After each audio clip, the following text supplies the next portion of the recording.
Buenos días, bienvenidos a este pleno extraordinario de la Cámara de Comercio de España. Para abrir la jornada tiene la palabra su presidente, José Luis Bonet.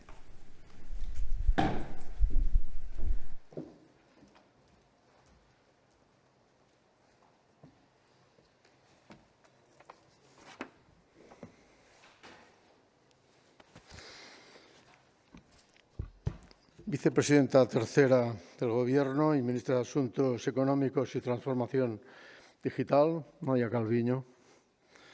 Presidentes de BBVA, Banco Santander, HP, Iberdrola, Indra y Telefónica. Presidentes de la Cámara de Comercio de Valencia y de la Cámara de Comercio de Granada. Señoras y señores, miembros del Pleno de la Cámara de España que están siguiendo esta sesión telemáticamente. Bienvenidos a esta sesión extraordinaria del Pleno de la Cámara de Comercio de España, con la que inauguramos este nuevo curso, el más crítico e incierto, seguramente, de nuestra historia reciente.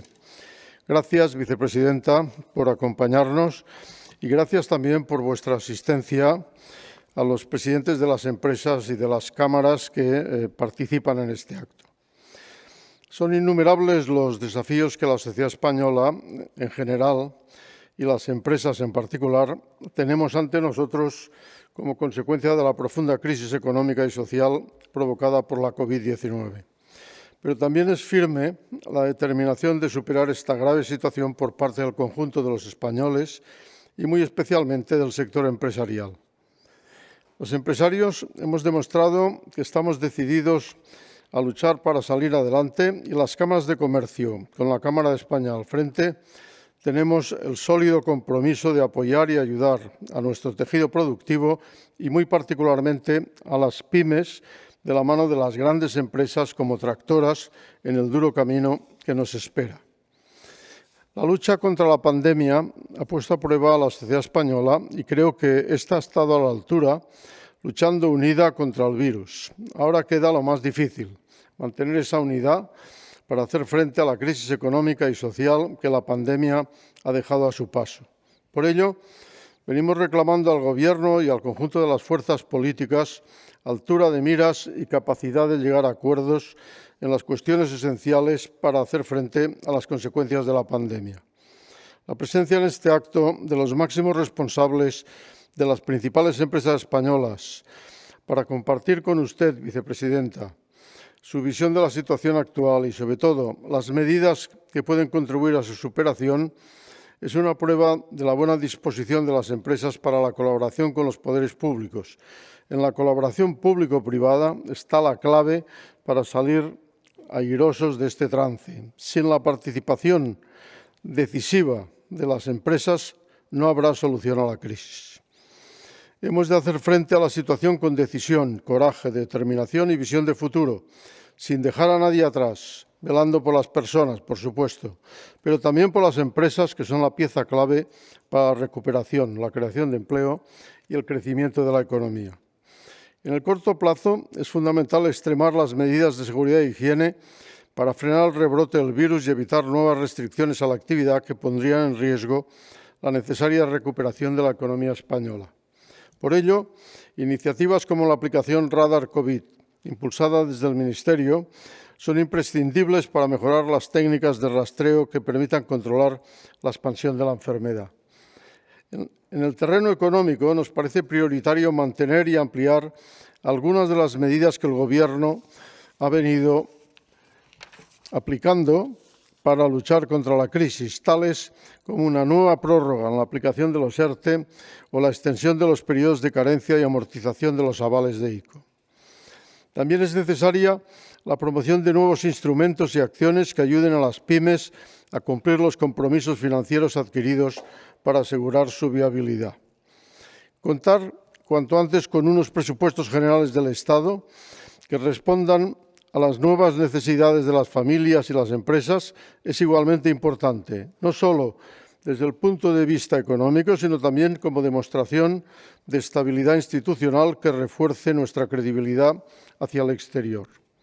Pensando en el medio plazo, en la reconstrucción económica y social de España, debemos poner el foco en la transición digital, la transición ecológica, la formación y la internacionalización, y en la puesta en marcha de las reformas estructurales pendientes en ámbitos tan importantes como la educación o las pensiones.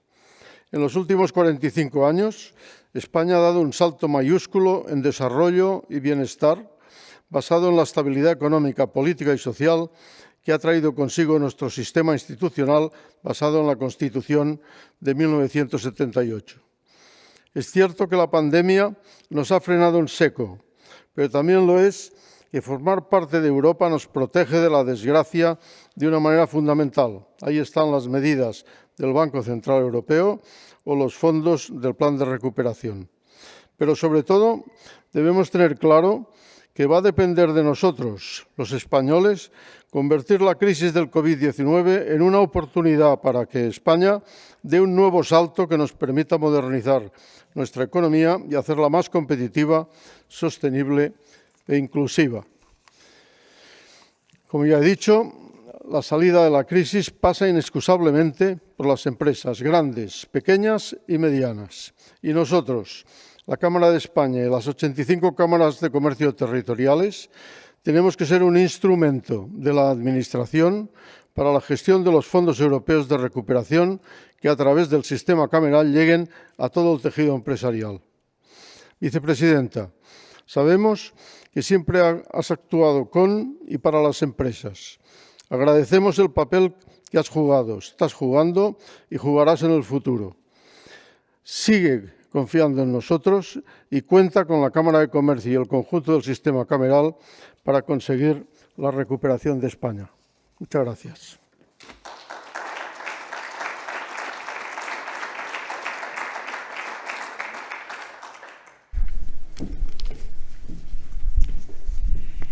En los próximos minutos vamos a tener oportunidad de analizar los desafíos y propuestas necesarias en España para superar los devastadores efectos de la pandemia de COVID-19, la necesaria recuperación y reconstrucción. Vamos a hacerlo en dos paneles. Para comenzar con el primero, pido por favor que suban al escenario a Fernando Abril Martorell, presidente de Indra, a Ana Botín, presidenta del Banco Santander, a Ignacio Sánchez Galán, presidente de Iberdrola, y a José Vicente Morata, presidente de la Cámara de Valencia y del Consejo de Cámaras Valencianas, que va a moderar este primer panel.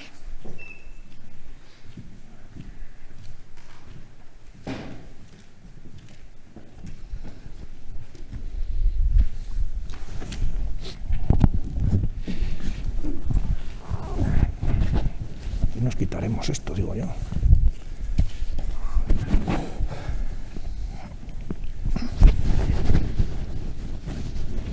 Mascarilla. Vicepresidenta, presidente, miembros de la mesa, presidenta del Banco Santander, Ana Botín, presidente de Iberdrola, Ignacio Sánchez Galán, presidente de Indra, Fernando Abril Martorell. La verdad es que nos encontramos en una situación extraordinaria, en un contexto económico dominado por el COVID. Y estamos preocupados por el futuro. Pero por dura que sea la situación, hay que mirar hacia adelante. Y hay que hablar del tema. ¿Cómo tenemos que salir de esto? El problema, nos enfrentamos a un problema social que ha afectado a personas, ha afectado a familias y ha afectado a las empresas. Empresas que son autónomos, que son pymes, que son todas las empresas en general. Y tenemos que tener como prioridad sostener tanto a las personas como a las empresas, porque esto pasará. Hemos contado con instrumentos como han sido los ERTEs, como han sido los ICOs, como han sido los acuerdos entre empresas que han permitido aliviar la carga que ha supuesto, en este caso, para familias y para empresas. Pero tenemos una economía anestesiada y tenemos que reanimarla y tenemos que hacerlo de una forma rápida y sostenible. En este escenario, las cámaras de comercio somos más necesarias que nunca. Ahora se ve el sentido de lo que son las cámaras de comercio. Aparte de ser una red global, única en el mundo empresarial, en España contamos con una capilaridad que nos permite poner en marcha los proyectos del Plan Europeo de Reconstrucción en colaboración con el Gobierno de España. Las cámaras de comercio conforman una tupida red que permite esa capilaridad que he dicho antes y cercanía al tejido productivo necesario para trasladar las políticas públicas al ámbito privado. Además, de una forma rápida y eficaz, que es lo que necesita en estos momentos esta situación. Porque eficiencia implica agilidad y rapidez en los procedimientos, así como en colaboración con las funciones público-privadas que tan buenos resultados han dado en sanidad, en educación y en servicios. Las cámaras, además, somos capaces de trasladar las buenas prácticas de las grandes empresas que hoy están aquí a las pequeñas empresas, a las pymes, impulsando el crecimiento de toda la riqueza económica de este país. Y queremos poner a trabajar toda esa experiencia, toda esa cantidad de personas que están en el servicio de las cámaras en los ámbitos de digitalización, formación, internacionalización, exportación, clave en estos momentos para salir de esta situación, factores que son palancas fundamentales sobre el que asentar la recuperación económica. Para empezar esta mesa nos acompaña Fernando Abril, de quien me gustaría conocer su opinión sobre cuáles deberían ser las líneas prioritarias de actuación en estos ámbitos de formación e innovación. Fernando. Vale, pues muchas gracias, vicepresidenta, presidente, amigos, amigas.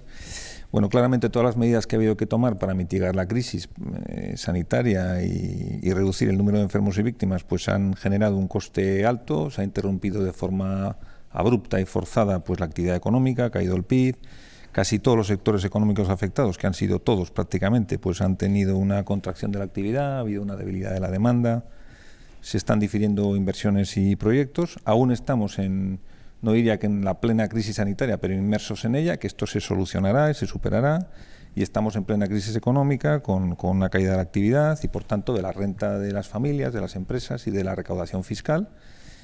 Y lo que está ocurriendo con la pandemia es que se están extremando y se están amplificando muchas de las tendencias disruptivas que ya estaban generando la globalización y la tecnología, ya las estamos experimentando y ahora pues se aceleran. Y desde el punto de vista tecnológico en concreto, muchos de estos cambios pues van a ser permanentes, son estructurales, ¿no? Pues todo lo que es la aceleración de la digitalización, la implantación de una economía sin contacto, todo el impulso a la automatización y la inteligencia artificial, la transformación del footprint físico que está ocurriendo, y con el 5G pues se va a acelerar, y es muy buena noticia que España empiece muy pronto, y por supuesto también hay un acento mayor en sostenibilidad, etcétera. Y en mi opinión estos cambios estructurales no son neutros en términos de empleo, y se están uniendo ya a los efectos que en el empleo está generando la propia caída de la actividad, porque la actividad claramente se va a recuperar, pero nadie garantiza que este empleo se recupere en los mismos sitios donde la actividad se caiga ni sea el mismo tipo de empleo, ni la misma tipología, y yo creo que esto es importante. Las perspectivas que tenemos en España macro, pues en cuanto a profundidad de la caída y plazo para la recuperación, en general no son buenas, y hay que hacer, yo creo, un diagnóstico bueno de por qué el impacto en España es más acentuado que en otros países de nuestro entorno, que también están muy afectados, pero tal vez menos. Y yo creo que este diagnóstico, y aquí empiezo a decir algunas ideas, yo creo que necesitamos un diagnóstico más técnico, tal vez menos ideológico. En el discurso general se oyen cosas. Yo creo que necesitamos un diagnóstico muy técnico para que demos una respuesta práctica y correcta a la situación. Yo creo que partimos, desde mi punto de vista, de dos características de nuestro entorno productivo. Nuestra realidad productiva, por un lado, es especialmente vulnerable ante este tipo de crisis, que ha limitado la movilidad, y tenemos una economía con mucho peso del turismo, esto nos machaca, tenemos poco peso de la industria, tenemos una cierta debilidad de las pymes en el sentido que son más pequeñas y menos medianas, y luego pues tenemos una productividad que no es muy alta. Y por otro lado tenemos carencias, yo creo, históricas, relacionadas con déficits en innovación, en tecnología, en I+D, que se agravan y que conducen a este modelo que tenemos productivo. Yo creo que todo lo que tenemos bueno, que es mucho, no hay que renunciar a ello, pero si no mejoramos la productividad y si no generamos actividad de más valor añadido, industrial, tecnológico y también en los servicios, pues al final acabaremos solo compitiendo, como ha pasado muchas veces en la historia de España, pues a base de salarios bajos y con devaluaciones internas. Y al final el objetivo que tenemos, ¿no?, como país, pues es mejorar la vida de las personas, atender a su bienestar, procurar el bien común, y todo ello de forma sostenible y en el medio plazo. Y yo creo que hay que ver, todos queremos lo mismo, ¿no?, y al final hay que ver por qué ruta no llegamos a esto, ¿no? Entonces yo creo que en el corto plazo los esfuerzos que se están haciendo yo creo que son correctos, deben ir destinados pues a preservar la supervivencia y la competitividad de las empresas, que muchas están en situación precaria ahora mismo por la situación, y a medio plazo pues favorecer esa evolución del modelo productivo hacia actividades con más productividad y con mayor valor añadido. Y el problema, como siempre, es cómo hacerlo, ¿no? Tenía un jefe hace muchos años que daba estas ideas y decía, bueno, lo más importante son las ideas, que ya lo he hecho yo, ahora lo que queda es ejecutar, que es lo sencillo, lo dejo a vosotros, pero evidentemente la ejecución es lo más complicado. Yo creo que algunas ideas para esto es, primero, necesitamos reforzar el tejido empresarial y productivo privado, que tiene dificultades para competir, que algunos tienen deuda, hay dificultades de liquidez, se han puesto mecanismos que están funcionando bien, pero hay que vigilar que funcionen más. Yo creo que hacen falta políticas públicas y fiscales de apoyo a la empresa y a la iniciativa privada para que facilite su financiación y que permitan crecer. Yo creo que hay que evitar un antagonismo que se ve mucho en el discurso entre lo público y lo privado, que yo creo que no refleja la realidad, ni creo que es positivo. Yo creo que la iniciativa privada pues crea empleo, riqueza en todas partes. Yo no creo que haya un modelo económico alternativo al que tenemos ahora que sea realmente viable en el mundo. Y luego, además, y siendo totalmente consciente de las dificultades que tenemos en las cuentas públicas y que vamos a tener durante bastante tiempo, pues por las cargas sociales inevitables que vamos a tener, creo que también tendríamos que hacer un esfuerzo en fuentes de eficiencia alternativa en nuestro presupuesto público antes de penalizar a lo mejor en exceso de forma regulatoria o fiscal a las empresas, porque yo creo que es importante que las empresas ganen dinero para crecer y para crear empleos. Yo creo que no está contrapuesto. Si no ganamos dinero, pues no se pueden generar empleos. Hay un segundo punto que yo creo que es importante también y hay que evitar perderlo. Yo creo que necesitamos que el entorno laboral sea flexible, que haya más libertad de negociación con los sindicatos, que haya herramientas para adaptar con agilidad las condiciones de trabajo a la actividad real. Yo creo que los ERTEs en este caso pues ha sido un tema muy fundamental. Cada sector y cada empresa es distinto, por supuesto con pleno respeto a todos los derechos y garantías, que en España además tenemos un catálogo muy amplio porque llevamos muchos años construyéndolos. Pero sin esa agilidad yo creo que no vamos a ser competitivos frente a otros entornos y vamos a ser muy vulnerables a la deslocalización de actividad en un mercado que sigue siendo global y donde los tipos de cambio se están moviendo y en los que estamos en el entorno euro tampoco nos está facilitando esto. Además, cada vez somos más dependientes del exterior. Hay un porcentaje altísimo de los ingresos de las empresas del IBEX, pero en general en España que vienen del exterior. Tenemos muchas empresas globalizadas que compiten globalmente y en este mundo globalizado, si no somos competitivos, no vamos a poder generar empleo, vamos a acabar destruyendo empleo. Necesitamos ser competitivos, no podemos ser empresas subsidiadas. Lo que queremos es ser líderes globales, mundiales, cada uno en nuestros sectores, ¿no?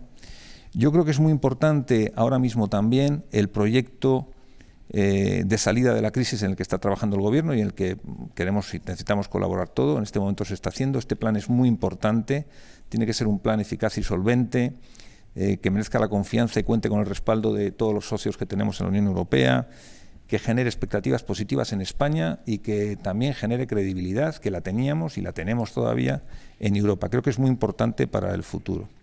Otro punto muy importante que considero esencial para mantener el empleo en el futuro es adoptar medidas para mejorar la productividad y la competitividad, y todo esto pasa por una apuesta muy decidida por el I+D y la tecnología.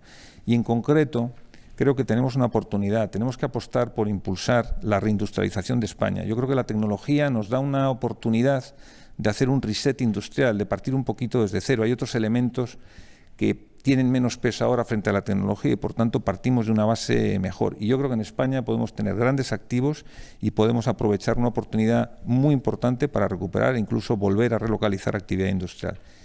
Esta actividad además industrial genera más valor añadido, el empleo es de mayor calidad. Cuanto más valor añadido y más productividad generamos, serán mejores los salarios, serán mejores las condiciones salariales.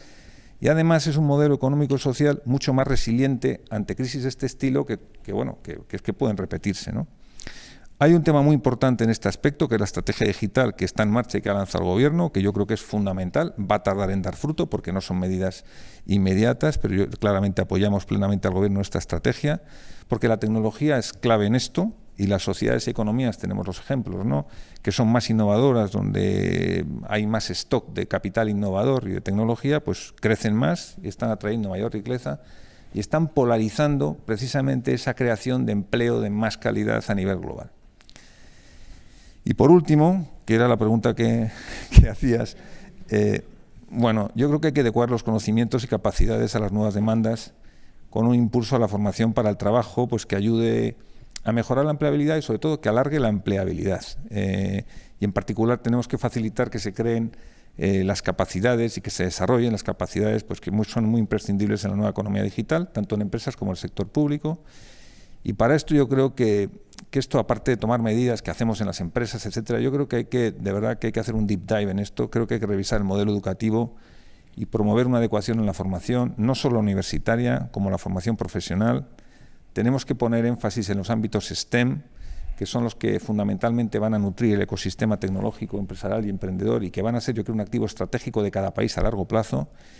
Y en esta revisión de la educación, y aunque suena a lo mejor un poco contracultural decirlo, creo que tenemos que incluir un cambio profundo en lo que es la cultura del esfuerzo. Realmente, cuando analizamos el por qué, tanto en Europa como en España, están cayendo el número de estudiantes en ámbitos STEM, la realidad es porque supone más esfuerzo y por tanto la gente pues no se apunta.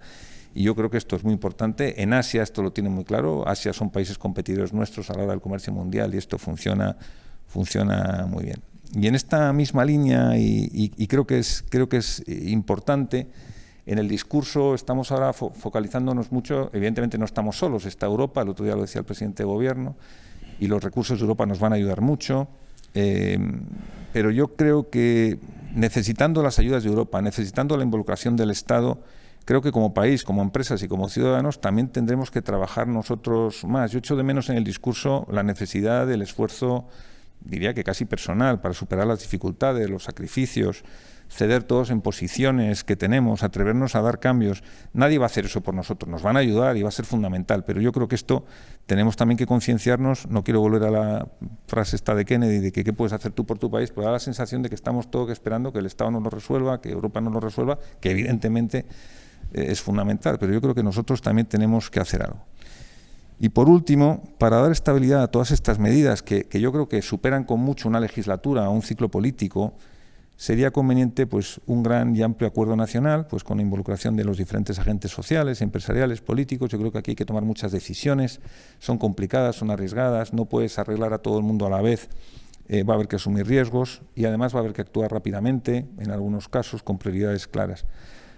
Yo me gustaría decir que recientemente ha habido referencias al tema de los pactos de la Moncloa del 77 como un ejemplo fecundo, ¿no? que lo fue y que fue clave pues, para la construcción nacional entonces y para generar una cierta estabilidad que acabó dando pie pues, a la Constitución del 78.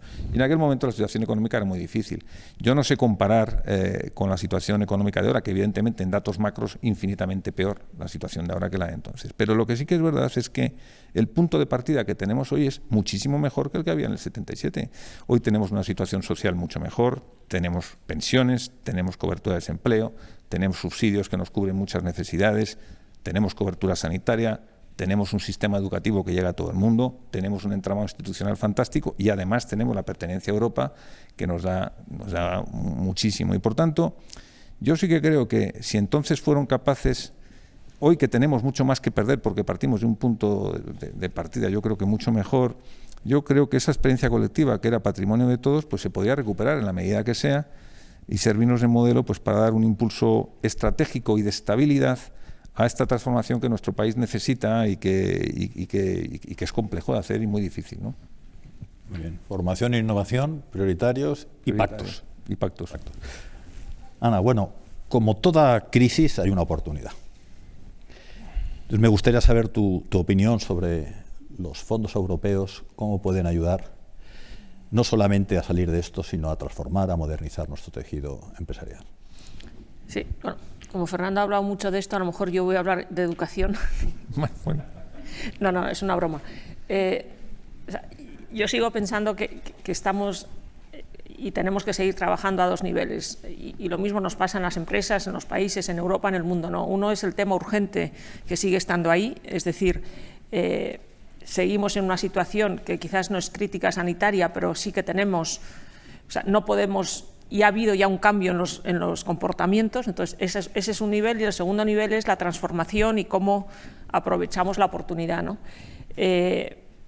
Yo quiero hacer un par de comentarios sobre el tema del sanitario, y es que, al igual que en los temas económicos, hay que basarse en datos.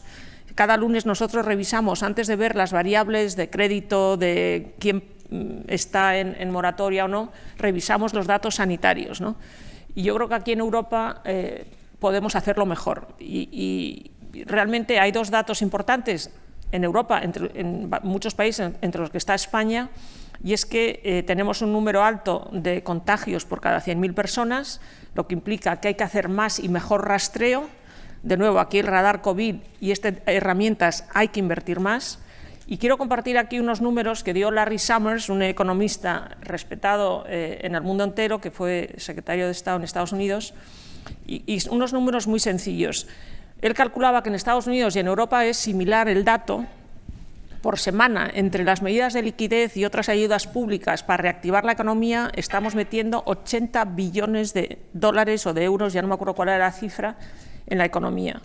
Si quisiéramos hacer test a 4 millones de personas todas las semanas, 4 millones de personas todas las semanas, vamos a asumir que tenemos los test de 5 euros, estamos hablando de 20 millones. 20 millones por semana para testar a 4 millones más de personas en Europa versus 80 billones semanales. Estos son datos de agosto que creo que incluso hoy son más altos. O sea, primer mensaje, estamos donde estamos no por una crisis económica ni financiera, por una crisis sanitaria, que ya no es aguda, pero que está ahí. Por lo tanto, más rastreo y más test, que al final esto es más recursos, ¿no? Y yo creo que tanto Europa como los países deberíamos acordarnos de ese dato. En la parte positiva, en cambio, y creo que esto es verdad en Europa y especialmente en España, hemos hecho cosas muy bien, hemos actuado rápido. Y los dos temas más importantes en España, cuando estás en una crisis aguda, igual que necesitas oxígeno en cuidados intensivos, necesitas oxígeno para las empresas.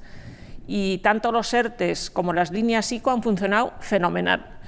Y en España mejor que en otros países porque ha llegado más rápido que en Alemania o Inglaterra.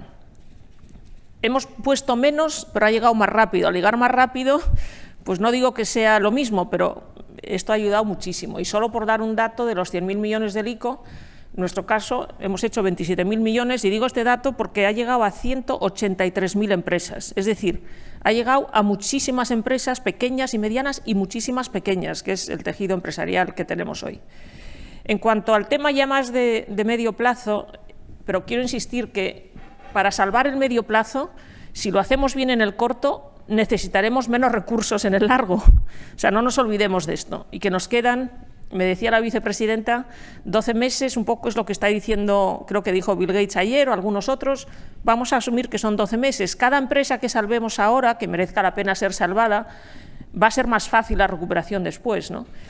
Yo ahí quiero decir solamente dos ideas. Lo primero, y creo que lo dijo el presidente del Gobierno muy bien, y creo que hay pocas personas en España que pueden estar en desacuerdo con los principios que dijo el presidente, que son que hay muchas más cosas que nos unen y que si nos vamos a los principios, que es muy importante, sobre los que construir los consensos, que el futuro está en Europa, que queremos todos una economía más sostenible. Para ser sostenible tiene que ser inclusiva, no es sostenible si no es inclusiva, más digital y, por supuesto, como no, más feminista. Eso creo que aquí estaremos de acuerdo todos. Aquí el debate va a ser el cómo, ¿vale? En cualquier empresa, o sea, pero es muy importante que en el fondo yo creo que hay pocos españoles que no estemos de acuerdo con esas 4 cosas que dijo. Yo, desde luego, estoy 100% de acuerdo.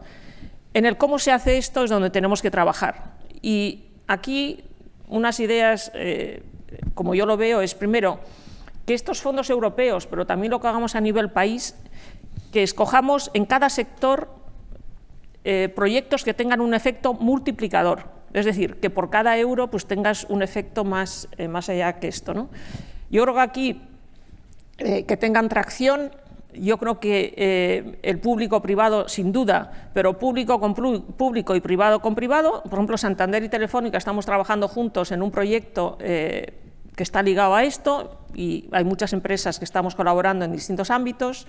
Segundo, lo ha dicho muy bien el presidente de la Cámara, el liderazgo empresarial es importante, pero quiero destacar que el liderazgo público es muy importante en 2 sectores clave, que es sanitario y educación.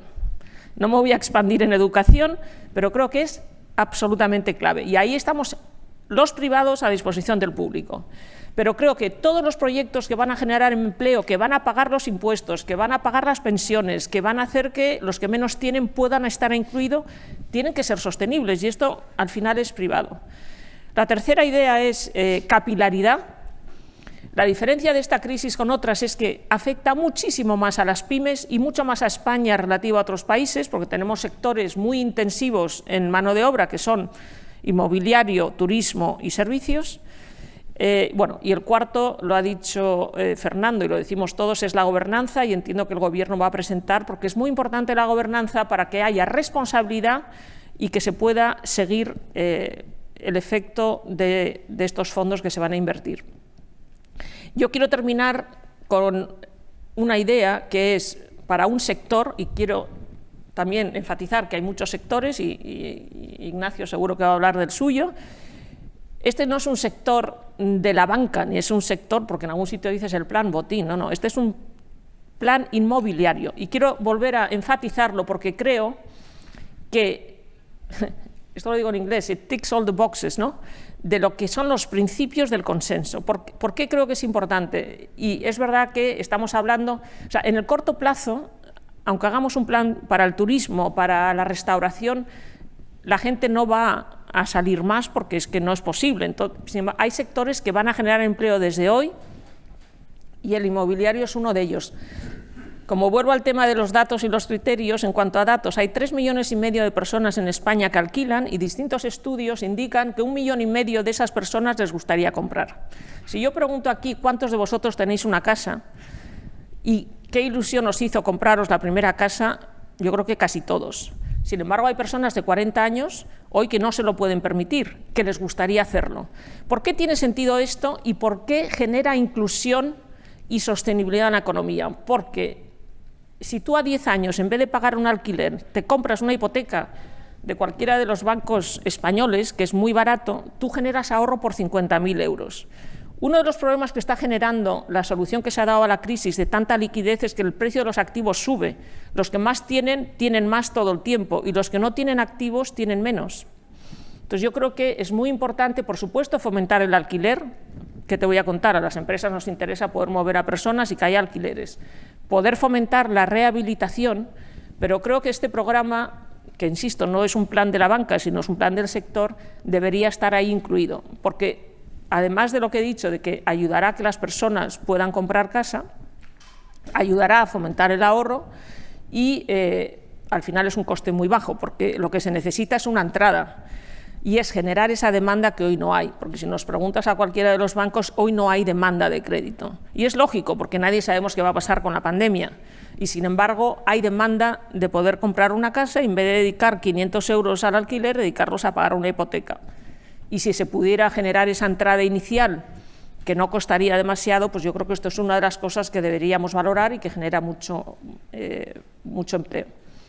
Así que, en resumen, nada más decir que tomemos medidas basadas en datos, en consensos, porque creo que el que coincidimos la mayoría de los españoles, y lo que sí necesitamos es debatir el cómo, y por supuesto luego la ejecución, pero creo que ese paso intermedio entre esos consensos de lo que queremos y la ejecución sí que nos requiere sentarnos y decir cuál es la manera de llegar a esos planes.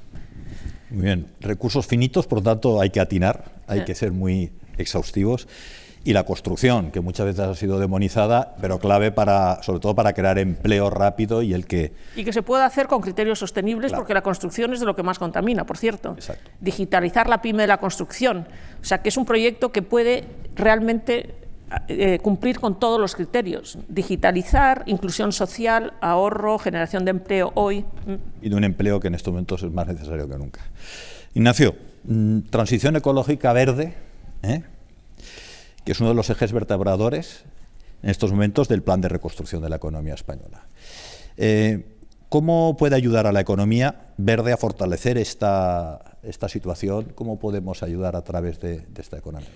Bueno, yo creo que lo primero es que creo que todos somos conscientes que tenemos una crisis que nos va a dejar una deuda sin precedentes.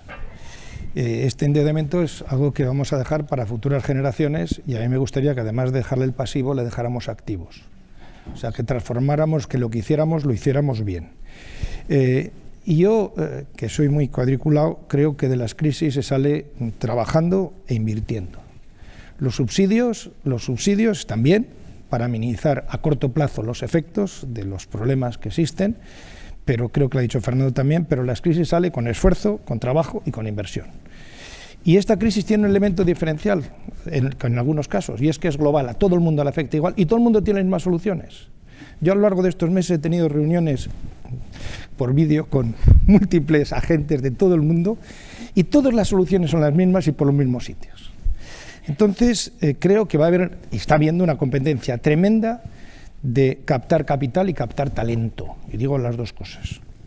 Y para captar capital y talento creo que hay que tener pues, marcos que sean atractivos, predecibles, que atraigan y no asusten. Y voy a decir las dos palabras, que sean atractivos y que no asusten. Y por tanto, además hay que hacerlo, que lo que ha dicho Fernando, de una manera rápida. Porque si no corremos hay otros que van a correr y entonces nos descolgarán mucho más. Por tanto, hay que hacerlo de una manera atractiva, hay que hacerlo con urgencia, para transformar, y creo que las directrices que está dando la Comisión Europea son importantes en ese sentido, para transformar las economías, para hacer unas economías más modernas, más sólidas, más internacionales, más competitivas, más resilientes. No se trata también, tenemos que tapar agujeros, pero además de tapar agujeros, hacer cosas distintas. Y yo siempre pongo el ejemplo, porque me tocó vivirlo, el plan 3R que hicimos en el País Vasco en los años 80, que era un plan para ayudar a las empresas que tienen futuro, para minimizar los efectos las que no lo tienen y para buscar sectores nuevos que no tenemos que nos sirvan para poder desarrollarnos en el futuro. Y creo que en ese tercer tema es donde tendríamos que enfocarnos para salir de esta situación, en el caso de España, con una economía, y tú lo has dicho Fernando y también Ana, distinta. Creo que tenemos por tanto que evitar gasto e inversiones improductivas. Y repito, sectores que no tienen futuro, vamos a ayudarle para que tengan los menos problemas posibles, pero vamos a dedicar los recursos en aquello que tiene futuro, vamos a dedicar los recursos en aquello que no tenemos y que podemos tener. Entonces, yo creo que en este sentido, los dos ejes que ha marcado la Comisión Europea y el Gobierno de España, yo creo que son muy buena noticia. Vamos a enfocarnos en una economía verde. ¿Por qué? Y ahora diré todas las razones, y un sistema que nos haga más productivos que todo lo que hay en digital. ¿Qué ventajas tiene una economía verde?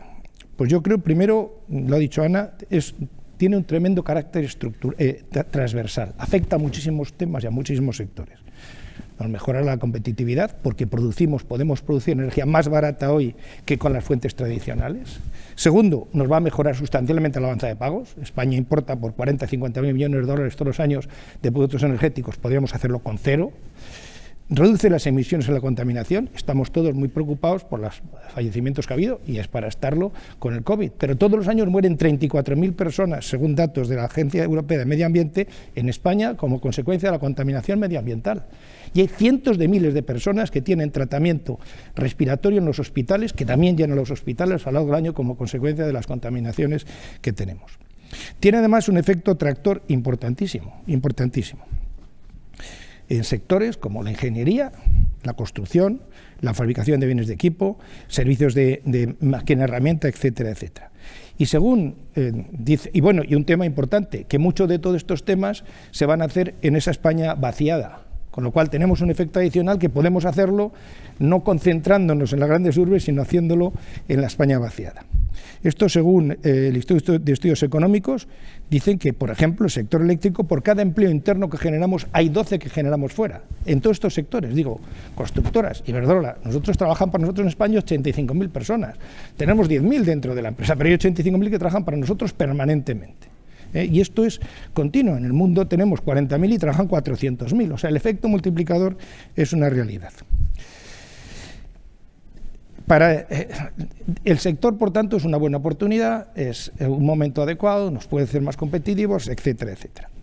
Pero creo que tenemos, y lo voy a poner un tema en positivo, yo durante muchos años he peleado precisamente por hacer un sistema más verde, más sostenible, menos dependiente de combustibles fósiles, y creo que en este momento tanto la estrategia de descarbonización que ha hecho el Gobierno para 2050 como el Plan Nacional de Energía y Clima pues creo que van absolutamente en esa dirección y creo que están bien pensados. Y esto puede movilizar, y no son datos míos, son datos del PNIEC, del Plan Nacional de Energía y Clima, 240.000 millones de euros, yo hablaré ahora de los míos, que son bastantes también, y 300.000 empleos. Y eso, para mí el tema está al 2030. Yo creo que teníamos que ponernos el objetivo de hacerlo al 2025, acelerar, acelerar, acelerar, acelerar y acelerar. ¿Y cómo acelerar? Uno de los cuellos de botella que tenemos es todo el tema de el permitting, que llaman los anglosajones, todas las tramitaciones administrativas. Yo, como ingeniero que soy, se puede trabajar de dos maneras, en serie o en paralelo.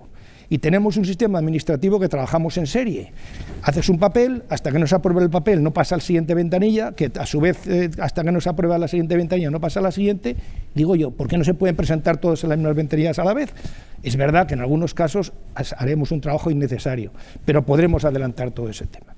Yo creo que hay un tema que hicieron en Alemania, yo vivía entonces en Alemania, cuando a la caída del muro, hicieron un tema que fue una moratoria del sistema administrativo para fomentar que se acelerara todo lo necesario la reconstrucción de Alemania del Este. Dijeron, no quitamos la normativa, hacemos moratoria de su aplicación. Bueno, y consiguieron en un tiempo bastante rápido poder hacerlo. Por tanto, yo creo que es el momento de ser ambiciosos para acelerar procesos administrativos y segundo, haciéndolo rápido podemos generar otra cosa muy importante, que es la masa crítica. No es lo mismo ir haciendo una cosita de una cosita en una cosita que de repente todos haciendo todo a la vez, porque generas esas sinergias a nivel empresas constructoras, empresas instaladoras, empresas de bienes de equipo, etcétera, etcétera, que crean tamaño suficiente para invertir y además crear un elemento que los haga competitivos para salir fuera. Por tanto, yo creo que en este momento es el momento, y repito, y creo que es una buena noticia, de poder acelerar para hacer nuestra economía una economía más verde. Y eso es hacer más energías renovables, más rápido, más redes inteligentes, porque sin redes no puedes integrar las renovables. Hay un elemento que tenemos en la normativa, que tenemos un CAP de máxima inversión en redes. Oye, levantemos el CAP, queremos invertir, quitemos CAP, no pongamos limitaciones al tema, facilitemos que se pueda hacer. Almacenamiento, somos de los pocos países en Europa que tenemos una infraestructura hidroeléctrica por nuestra orografía que nos permite almacenar energía en cantidades ingentes con inversiones relativamente pequeñas, es reconvertir nuestras centrales hidroeléctricas en reversibles. Nosotros ya lo hemos hecho y seguimos haciéndolo. Pero podemos hacer un plan con las presas que tenemos las empresas o las presas del Estado que se puede hacer. Y esto va a movilizar muchísima gente en el mundo de la construcción, decenas de miles de personas, va a movilizar muchísima gente en todo el tema de instaladores, etcétera, etcétera. Entonces, creo que hay un elemento también, cómo podemos transformar nuestros sistemas de transporte en sistemas de transporte más limpios, sobre todo en las ciudades. En las ciudades, ¿por qué no podemos electrificar todo el transporte? ¿Por qué no podemos electrificar todo el tema del reparto de mercancías, etcétera, etcétera? Que tiene dos efectos, efectos sobre la contaminación y efectos sobre la industrialización, que nos podemos hacer pioneros. Ya en España alguna empresa, Irizar, ya está haciendo autobuses eléctricos, está exportando a todo el mundo. ¿Por qué no ponemos una normativa que obliguemos a todas las ciudades españolas a que de alguna manera puedan hacerlo de una manera más rápida? Luego, tercer tema, sistemas de climatización. La climatización representa como el 40% del consumo energético que tenemos en el país. Que el transporte es mucho, todo, pero el transporte es el 20 y tantos. El 40% es la climatización. Hay sistemas de climatización infinitamente más eficientes que las tradicionales calderas, ya no digo de carbón o de gasoil o de gas, que son las bombas de calor, que además son reversibles. Que en un país como el nuestro te puede servir para frío y para calor. Es eficiente, mucho más eficiente desde el punto de vista energético, mucho menos contaminante y además nos permite mover la industria también para construir bienes de equipo, este tipo de bombas de calor, etcétera, etcétera. Creo hay otros elementos, estamos hablando con la vicepresidenta y ha hecho el plan de la hoja de ruta del hidrógeno. Hay un montón de procesos industriales que se pueden hacer en lugar de combustibles fósiles, se pueden hacer con hidrógeno que se puede producir por electrólisis del agua con energía eléctrica también renovable.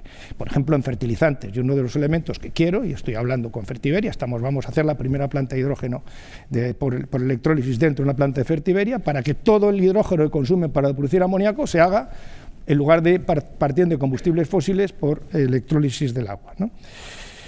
Bueno, yo creo que ya yendo a Iberdrola y termino, permítanme, vicepresidenta, mi minuto de publicidad, si no, no me quedo tranquilo. Nosotros queremos y estamos poniendo nuestro balance a disposición de la recuperación en los países donde estamos. Hemos más que duplicado nuestro volumen de inversión, este año vamos a hacer más de 10.000 millones de euros. Durante estos meses lo que hemos hecho es, para evitar que algunas de nuestras empresas tuvieran que recurrir a ERTEs, adelantarle pedidos. Le hemos adelantado pedidos para los próximos años, más de 7.000 millones de euros de pedidos, hemos pasado ya. Estamos acelerando todo lo que podemos, y ahí con vuestra ayuda, toda formación. Estamos haciendo 55 horas, muchas presenciales, las hemos convertido en digitales, pero seguiremos con las presenciales, más formación para adaptar a los nuevos tiempos. Y dentro de un concepto que tenemos del concepto de empresa, que es el concepto que llamamos el todos ganan. El todos ganan, yo siempre pinto un triángulo, que es accionistas, trabajadores, sociedad. Y nosotros tenemos en estatutos desde hace bastantes años, introdujimos el concepto de dividendo social. Y el dividendo social forma parte de este tema. Tenemos que hacer en momentos siempre, pero en momentos como este, lo necesario para que la sociedad se beneficie de aquello que podemos hacer. Y esto, bueno, pues parece que los accionistas nos lo están tratando bien. En este momento, pues nos hemos convertido en una de las 3 mayores del mundo y parece que a los accionistas les gusta este modelo y por tanto vamos a hacerlo. Pero creo que hay mucho para hacer todavía. Y repito que hay mucho para hacer. Creo que son muy buenas noticias el plan de Europa de movernos hacia la economía verde. Yo estoy encantado que el Gobierno de España ha cogido esto como una bandera del desarrollo, pero creo que tenemos, y repito y reitero, hay que correr y correr. No es lo mismo hacerlo en 10 años que hacerlo en 5. En 5 haremos una masa crítica, podremos transformar nuestra economía y podemos meter 300.000 empleos en un tiempo muy corto y una capacidad de competitividad de nuestra industria para poder ir a otros países de una manera rapidísima. Esto es más o menos. Ignacio, has dicho 2 cosas claves. Una es fijar territorio, que es clave en este país, y luego crear empresas de valor añadido, que son empleos de valor añadido. Yo creo que son fundamentales. Bueno, pues muchas gracias a los 3 componentes de la mesa y damos paso a la siguiente.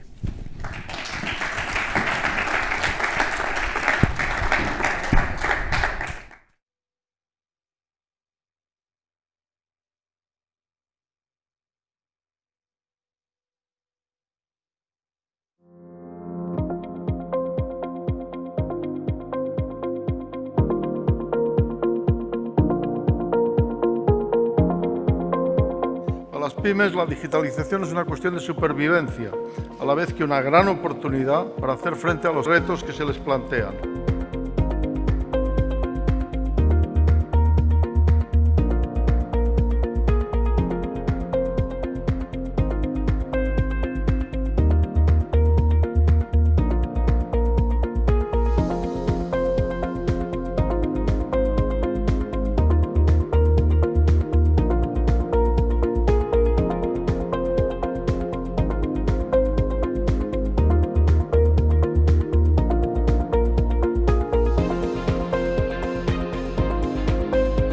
El liderazgo económico del siglo XXI se juega en la transición digital y también en el espacio digital.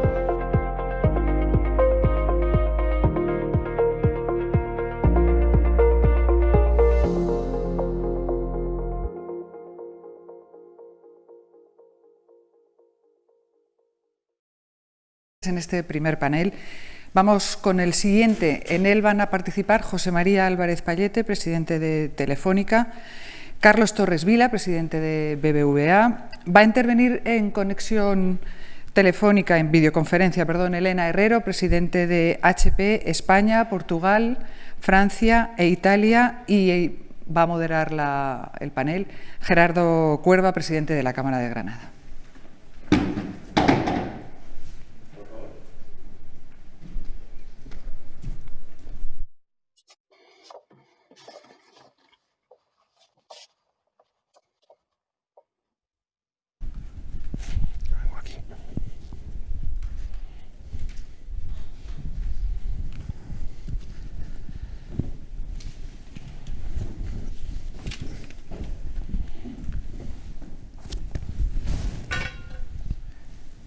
Nos deshacemos de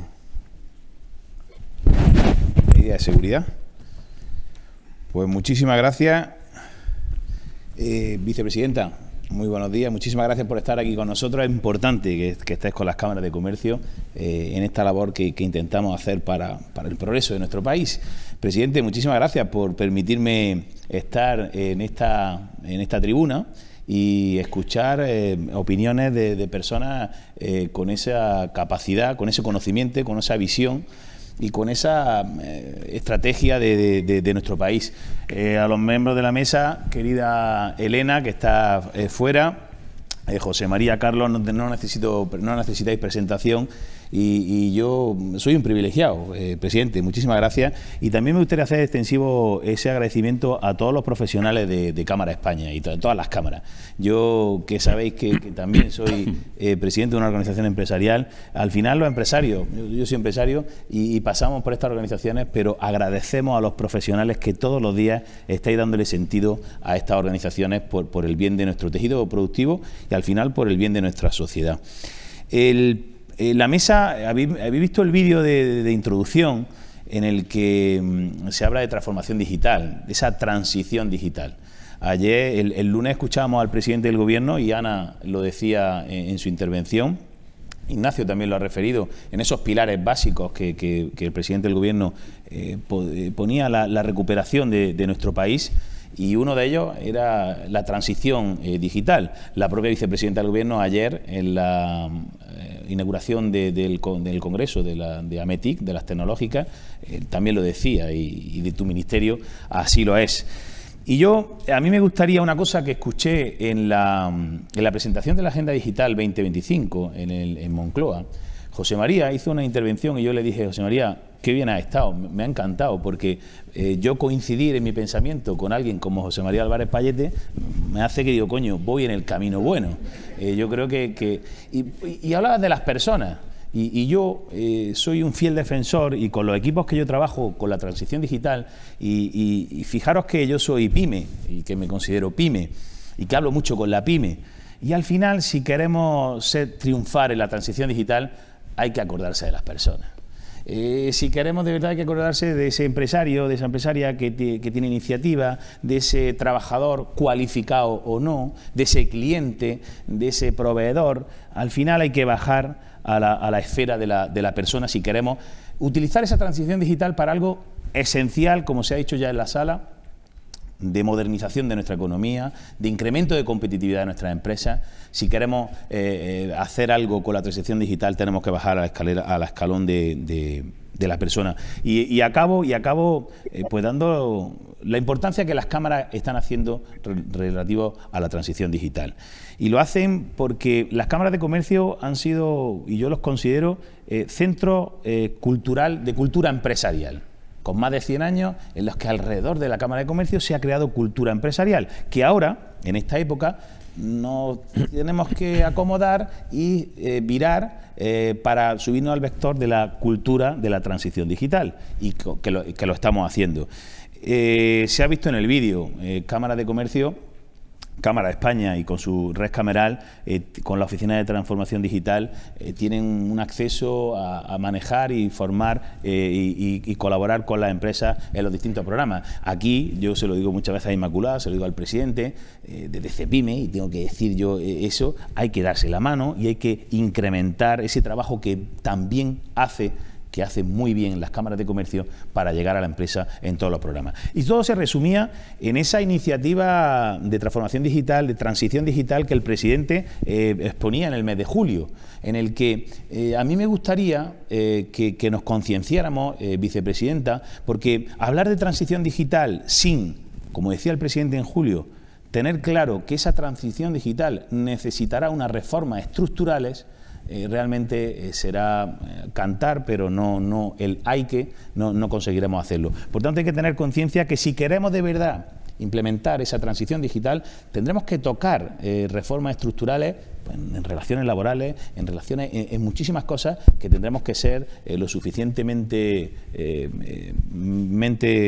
a largo plazo para que tenga realmente esta eficiencia. Al final, vamos a ver si de verdad conseguimos meter esa mentalidad de transición digital en las personas, y después llegarán sus programas, sus herramientas para de verdad hacer una España competitiva y una economía mucho más eficiente. Y yo, como decía, José María, te escuchaba en la intervención de esa presentación de la Agenda Digital 2025 y hablaba de las personas y proponía, y recuerdo también en otra reunión que tuve la oportunidad de estar contigo en Barcelona con la vicepresidenta del Gobierno, en el que ya hablaba de ese pacto digital. hablaba de un pacto digital y tenía siempre en cuenta a las personas, ¿no? ¿Cuál crees que tienen que ser los pilares básicos para esa transición digital y qué papel debería jugar la colaboración público-privada? Bueno, en primer lugar, vicepresidenta, presidente, muchas gracias por la oportunidad y desde luego para mí es un placer estar aquí y que me modere alguien como tú, Gerardo, alguien de Granada me hace sentir como en casa, la verdad. Primero tener que decir que como generación de seres humanos somos tremendamente afortunados. Lo que estamos viviendo es único en la historia. Es único en la historia por lo que está pasando desde el punto de vista de revolución tecnológica. Lo que estamos viviendo es la mayor revolución tecnológica de la historia de la humanidad. Es 4 veces la revolución industrial. Pero además ha coincidido con una pandemia, que es una situación dura, que también es extraordinaria en la historia, que precisamente ha acelerado esa transición digital, ese fenómeno de revolución digital. Y por lo tanto lo que veíamos que podía pasar dentro de 5 años se ha acelerado, se ha venido al presente, y tenemos que ser conscientes de que no puede nuestra vida, cuando salgamos de esta pandemia, que saldremos y saldremos probablemente más unidos y más fuertes, no será la misma, se habrá acelerado. Nosotros creemos que es momento, como bien se ha dicho antes, de pactos, que es momento de imaginarnos cómo queremos que sea nuestro país, cómo queremos que sean nuestras compañías, nuestras sociedades, en el ámbito de esta revolución digital. Y por eso ofrecíamos una propuesta que es el pacto digital. Imaginarnos a nuestro país, imaginarnos nuestras sociedades y construirlas y hacer todo lo posible por llegar ahí. Y coger lo mejor de esta revolución tecnológica que está pasando. Para nosotros el pacto digital pasa por 5 puntos. El primer punto, desde luego, es la digitalización. Y la digitalización es una palabra abstracta, pero digitalización significa las herramientas que existen, que vienen derivadas del mundo digital, del mundo tecnológico, poderlas aplicar a los modelos de negocio, a los procesos y especialmente a los procesos de las pymes, porque las grandes empresas nos estamos digitalizando y tenemos acceso a ellos, pero lo que hay que hacer es que eso llegue a la mayor cantidad de pymes posible. Estoy seguro que Carlos tratará de eso más adelante, pero la digitalización es esencial. Nos tenemos que poner como objetivo nacional la digitalización de lo público y de lo privado, porque también la Administración está haciendo un esfuerzo tremendo por digitalizarse y en la medida en que se digitalice, como decía Ignacio, podrá agilizarse mucho más y acompasar los ritmos que requiere esta revolución tecnológica. Por lo tanto, la digitalización como concepto, aterrizarla en términos reales y aprovechar la mano tendida que nos está dando Europa para precisamente digitalizar pymes, va a ser esencial para que podamos imaginarnos y cumplir ese sueño de país. El segundo punto que para mí es importante es que asumamos que si no hacemos nada, esta revolución tecnológica va a generar mucha más desigualdad. Y el proceso de la pandemia está acelerando esa desigualdad y, por lo tanto, tenemos que imaginarnos cómo podemos hacer que esto ocurra con los valores que nos dimos ya hace tiempo, que es de un reparto equitativo de la riqueza y de una igualdad de oportunidades. Igualdad de oportunidades significa que tenemos que imaginarnos que esta revolución va a destruir empleos y la pandemia está acelerando esa destrucción de empleos, pero va a generar otros, como decía también Fernando antes. ¿Cómo hacemos esa transición de lo que puede desaparecer a lo que está creando, a lo que se está creando y cómo aceleramos esa capacitación? Es esencial. Y eso tiene que ver no solo con los colegios, las capacidades STEM que podamos generar o ilusionar, pero también tiene que ver con las universidades. Necesitamos ciencias sociales. Es el momento de los abogados digitales, de los filósofos digitales, de los sociólogos digitales, de los médicos, de los economistas digitales y, desde luego, la formación profesional, la capacitación en formación profesional. Esa formación tiene que ser no solo a los que buscan un empleo, a los que van a estar en esa transición, sino también a los que tienen un empleo en este momento. Los programas masivos de reskilling en las empresas van a ser esenciales para precisamente garantizar esa productividad. En el caso de Telefónica estamos quizás con el mayor programa de reskilling a nivel europeo, con más de 22.000 personas, que estaba pensado que fuera presencial y online, y precisamente por la pandemia hemos tenido que hacerlo online. Es decir, que creo que esa capacitación es esencial y cuanto antes se haga en todos los ámbitos mejor. El tercer ámbito son las infraestructuras, y ahí, como decía Ignacio, pues un minuto de publicidad. Hay más fibra en España que en la suma de Reino Unido, Italia, Francia, Alemania y Portugal juntas. Esta es la primera revolución tecnológica que a España la encuentra en una situación de vanguardia. Esto es como si la revolución industrial a España lo hubiera encontrado con el 80% del territorio cubierto por ferrocarriles y una máquina de vapor en cada empresa. Y acabamos de anunciar antes de ayer que antes de que acabe este año el 75% de la población tendrá acceso a 5G. vamos a tener la mejor plataforma de ultraconectividad de Europa y una de las mejores del mundo, que para ese proceso de digitalización es importante. Extender eso al 100% de la población, tanto en la fibra como en la parte de 5G, es esencial. Y ahí también podemos poner encima de la mesa programas de colaboración público-privadas para que precisamente ser el primer país del mundo que tenga el 100% del territorio cubierto con ultra banda ancha. El cuarto punto que me gustaría tocar es, y hablábamos de competitividad y de productividad, todo eso está bien, pero nos tenemos que imaginar unas nuevas reglas del juego. Uno no puede jugar al fútbol si el que ataca cuesta abajo, uno de los equipos, y el otro tiene que atacar cuesta arriba. Mismas reglas, mismos servicios, mismas obligaciones. Nosotros competimos con gente que no está, no ya regulada, y yo no quiero que le regulen, pero si ellos no están regulados, desregúlenme a mí, porque es imposible competir en desigualdad de oportunidades. Y ahí tiene que ver con las oportunidades de definición de mercados relevantes. La definición de mercados relevantes se ha quedado obsoleta, tenemos que imaginarnos una nueva definición de mercados relevantes, y Europa siempre ha sido la cuna de los valores.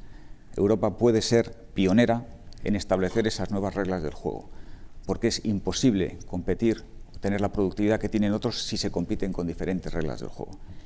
Y el último punto, el quinto punto que queremos poner encima de la mesa es precisamente imaginarnos ese futuro. A mí personalmente me hace mucha ilusión, y este es un nuevo mundo.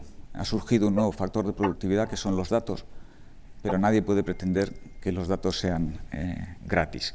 Los datos son propiedad de las personas, los datos son tan míos como mi dignidad o mi derecho a un trabajo digno o a una vivienda digna.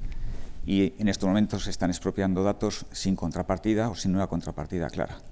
Es necesario una constitución digital, es necesario, y creo que Europa siempre ha sido la cuna de esos valores, es necesario que Europa diga cuáles son mis derechos y obligaciones esenciales como individuo y como colectividad en el mundo de lo digital. Y creo que si enumeramos esta Constitución digital, cambiarán muchas reglas del juego y se equilibrará mucho el terreno de juego. Nosotros, como digo, desde Telefónica estamos haciendo un esfuerzo tremendo porque nuestro país y los países donde operamos la ultraconectividad sea un posibilitador. Creemos que son tiempos extraordinarios, que somos muy afortunados por poderlos vivir, y creemos que, como decía Fernando, a través de esfuerzo y a través de imaginación podemos llevar a nuestro país a que haga algo parecido a lo que ha hecho en los últimos 40 años, que ha sido algo extraordinario. Qué claro, ¿verdad? Cuando escucha a alguien que claro, que estructurado, 5 pilares básicos, es sencillo, vicepresidenta. Si es que hay que hacerle caso al mundo de la empresa, si no, es que realmente no saldremos de esta. Muchísimas gracias, José María. Yo creo que pone los puntos de atención clarísimos en los que el Gobierno de España tiene que trabajar si queremos seguir adelante. A mí me gusta hablar de pymes y me gusta que las grandes sois muy importantes para nosotros, y ahora se lo preguntaré a Carlos, pero me va a permitir, Carlos, que tenemos a Elena fuera. Supuesto. Y esta transformación digital, esa transición digital, esta digitalización, está también contribuyendo mucho a algo esencial para nuestro país, que la pequeña y mediana empresa es pequeña, tiene poco tamaño, y uno de sus hándicaps es que estaba poco internacionalizada. La digitalización está ayudando a que la pequeña y mediana empresa se internacionalice. Pero también está ocurriendo, esa digitalización está provocando guerra arancelaria, estamos viendo los problemas que existen entre países, y yo me gustaría preguntarle a Elena, ¿cómo puede afectar esta crisis a la globalización que teníamos ya más que asumida, y hasta qué punto esta transición digital, esta digitalización puede contrarrestar ese riesgo al proteccionismo que tenemos? Pues muchas gracias, Gerardo. Buenos días a todos, vicepresidenta, presidente de la Cámara. Primero, disculpas por no poder estar ahí físicamente. Esto es lo que tiene que te confinen por COVID, o sea que, pero bueno, estoy aquí compartiendo esta nueva realidad. Vamos a ver, una pregunta fundamental. Yo creo que todo el mundo es consciente de la importancia que ha tenido siempre la globalización como motor de crecimiento a nivel mundial. Y claramente yo creo que las décadas anteriores a la crisis del 2008 fue posiblemente la edad de oro de ese impulso, no solamente por concienciación social, sino evidentemente por los datos que se tenían en cuanto a la importancia de la globalización. La tecnología, obviamente, en ese momento igual era un claro habilitador. Pero la crisis del 2008, y eso ya se ha ido viendo, empezó una ralentización, la manera en que desde entonces, una cierta ralentización de dicha globalización, lo que llama el Economist de slowization, es decir, una desaceleración en cierta manera por simplemente un comercio, menor comercio, inversión extranjera, pero también esa lucha por algo que estamos todos viendo, que es el geoliderazgo tecnológico, por bien quién tenía esa supremacía tecnológica en áreas de la inteligencia artificial, la robótica, etcétera, y claramente eso lo hemos visto en que, digamos, del mundo puramente mercantil a un mundo digital y basado en el dato, digamos, el escenario y el tablero ha cambiado. Pero también la crisis del 2008 hizo también un cambio empezó un cambio en la conciencia social por la forma en que fue resuelta, incrementando esa desigualdad y una cierta polarización del mercado laboral y determinado populismo. Lo hemos visto en el Brexit, o también el tema arancelario, o también, digamos, el conflicto que ha habido entre Estados Unidos y China. Como veis, ¿qué ha hecho COVID? COVID, lo que ha hecho esta pandemia, lo que ha hecho es acelerar, como en muchas otras cosas, yo creo que ha sido ya dicho por algunos ponentes, acelerar tendencias que estaban sobre la mesa. Y en este sentido, sí que ha habido, yo no diría solamente una cierta ralentización en la conciencia de la gente. La gente ha pensado en un momento determinado, teniendo un reto como el que hemos tenido global, cómo es que de repente parece que las soluciones las estamos buscando a corto plazo en local.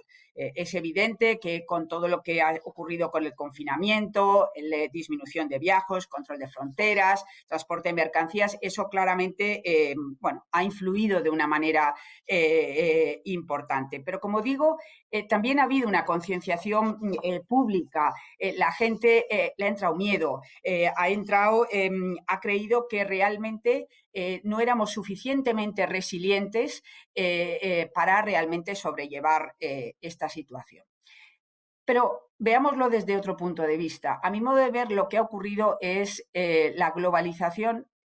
Evidentemente, no hay duda que es un elemento de crecimiento, es, yo creo, imparable, pero va a ser diferente, va a tener otra velocidad, va a ser digital, va a ser sostenible, va a ser, como bien ha dicho muy bien José María, centrada en las personas. Y esto es fundamental.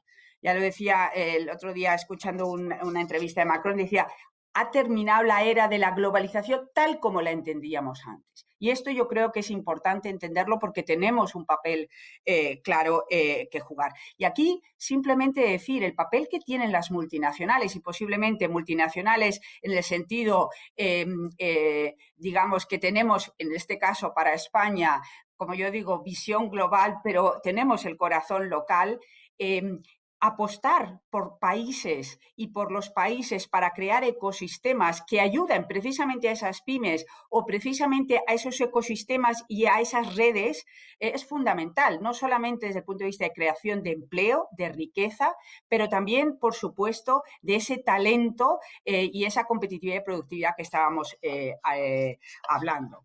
Por tanto, yo, como digo, la globalización será y tiene lugar, pero será diferente. Y en este sentido, la digitalización claramente tiene un papel fundamental.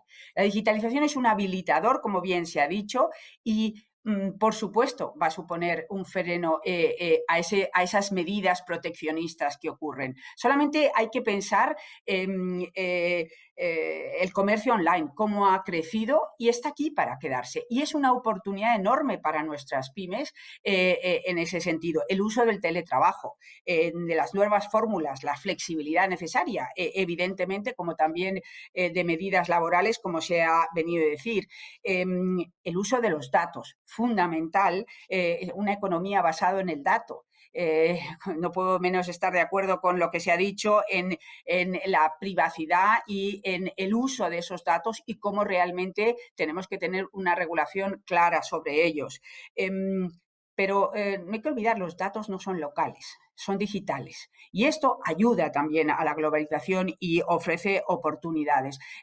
Evidentemente, la conciencia, además, que los consumidores, los clientes tienen de experiencias que realmente, y lo vamos a ver de la mano de 5G, de una manera importante. Y por qué no decir, por ejemplo, en el tema de impresión 3D, permítanme, como dicen mis colegas, el minuto de gloria. Nosotros aquí, por ejemplo, HP, que tiene uno de los centros más importantes del mundo en cuanto a I+D de impresión 3D, esa creación de un ecosistema que parece que volvemos a localizar, lo que da es una oportunidad al ecosistema de pymes y de partners para ponerlo a nivel mundial. Simplemente, por ejemplo, decía el Banco Mundial hace unos días, una industria de audífonos realizada con impresión 3D se convirtió en una empresa mundial y era una pyme. Por lo tanto, tenemos que entender que hay nuevas formas de hacer, hay nuevas maneras de hacer negocio y realmente lo que hay que entender. Yo, a mi modo de ver, España está ante una oportunidad histórica. Urgente, evidentemente, y hay que pasar a la acción, como bien se ha dicho. Creo que hay que decidir como bien ha dicho Ana, decidir el cómo es importante, pero yo creo que todos estamos de acuerdo en el qué. En hacerlo juntos, en la colaboración público-privada.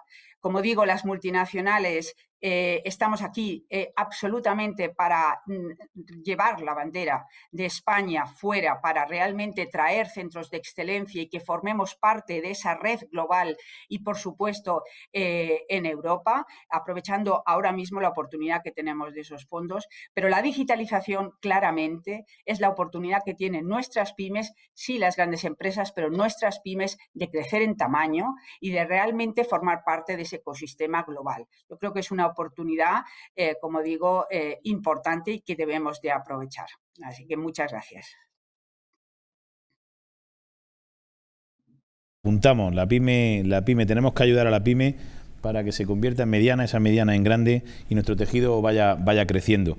Ha terminado la era de la globalización como la conocíamos, dice, y la digitalización será una pieza fundamental para crear esa nueva globalización en el que esperemos que el papel de la pyme sea el máximo exponente y el más importante. Y Carlos, la pregunta del millón. Yo creo que entidades como las que tú tienes el privilegio de presidir, cualquiera de vosotros de los que nos había acompañado esta mañana, el mundo digital, la transición digital, la habéis comenzado con tiempo. Anteriormente, y yo creo que os convertí en foco de atención, en tractora, en empresa, modelo, para que la pequeña y mediana empresa siga esos caminos. Yo creo que, ¿cómo podemos, Carlos, lo decía Ana, creo que lo decía Ignacio y tú también, José María, la pyme española puede ser la más castigada por su tamaño, por sus condiciones en esta crisis que estamos atravesando? ¿Cómo podemos ayudar a la pequeña y mediana empresa para superar esta crisis? ¿Y cómo la podemos ayudar en este vector particular de la transición digital, cómo la podemos ayudar para que se sume a esa corriente? Muy bien, pues lo primero, muchas gracias Gerardo, muchas gracias presidente, vicepresidenta, buenos días a todos. Me gustaría dar la enhorabuena a todos los participantes de la mesa anterior, porque creo que ha estado fantástica y suscribo, creo que prácticamente todo lo que se ha dicho.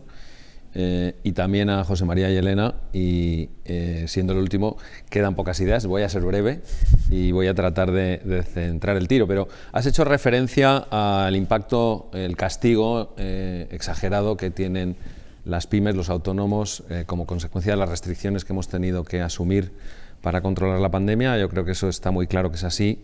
Además se le une, yo creo, en el caso de los pequeños empresarios, ¿no?, los autónomos también, el daño emocional, que no es menor, ¿no?, de ver peligrar el esfuerzo de toda una vida.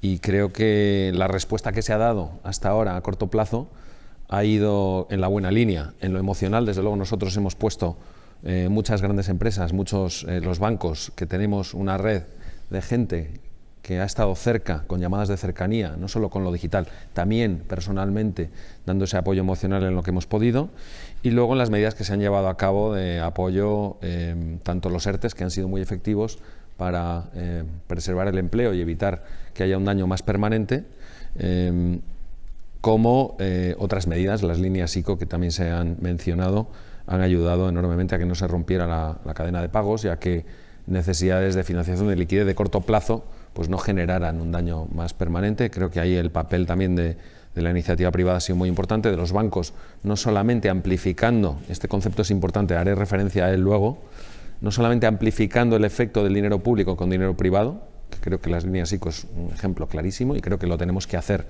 en el programa de inversión que nos da Europa, esa amplificación, sino también, y también es importante para lo que viene, alineando objetivos. Hemos apalancado la capacidad del sector privado, de los bancos en este caso, la capacidad que tenemos de análisis de riesgos para que el dinero tenga buen uso, para que se destine a garantizar créditos que alguien se está jugando sus cuartos, ¿no? Y creo que tenemos que preservar eso también en los programas que estructuremos para la recuperación. Pero eso en el corto plazo. En BBVA, ha comentado antes Ana los números del Banco Santander, los nuestros son similares.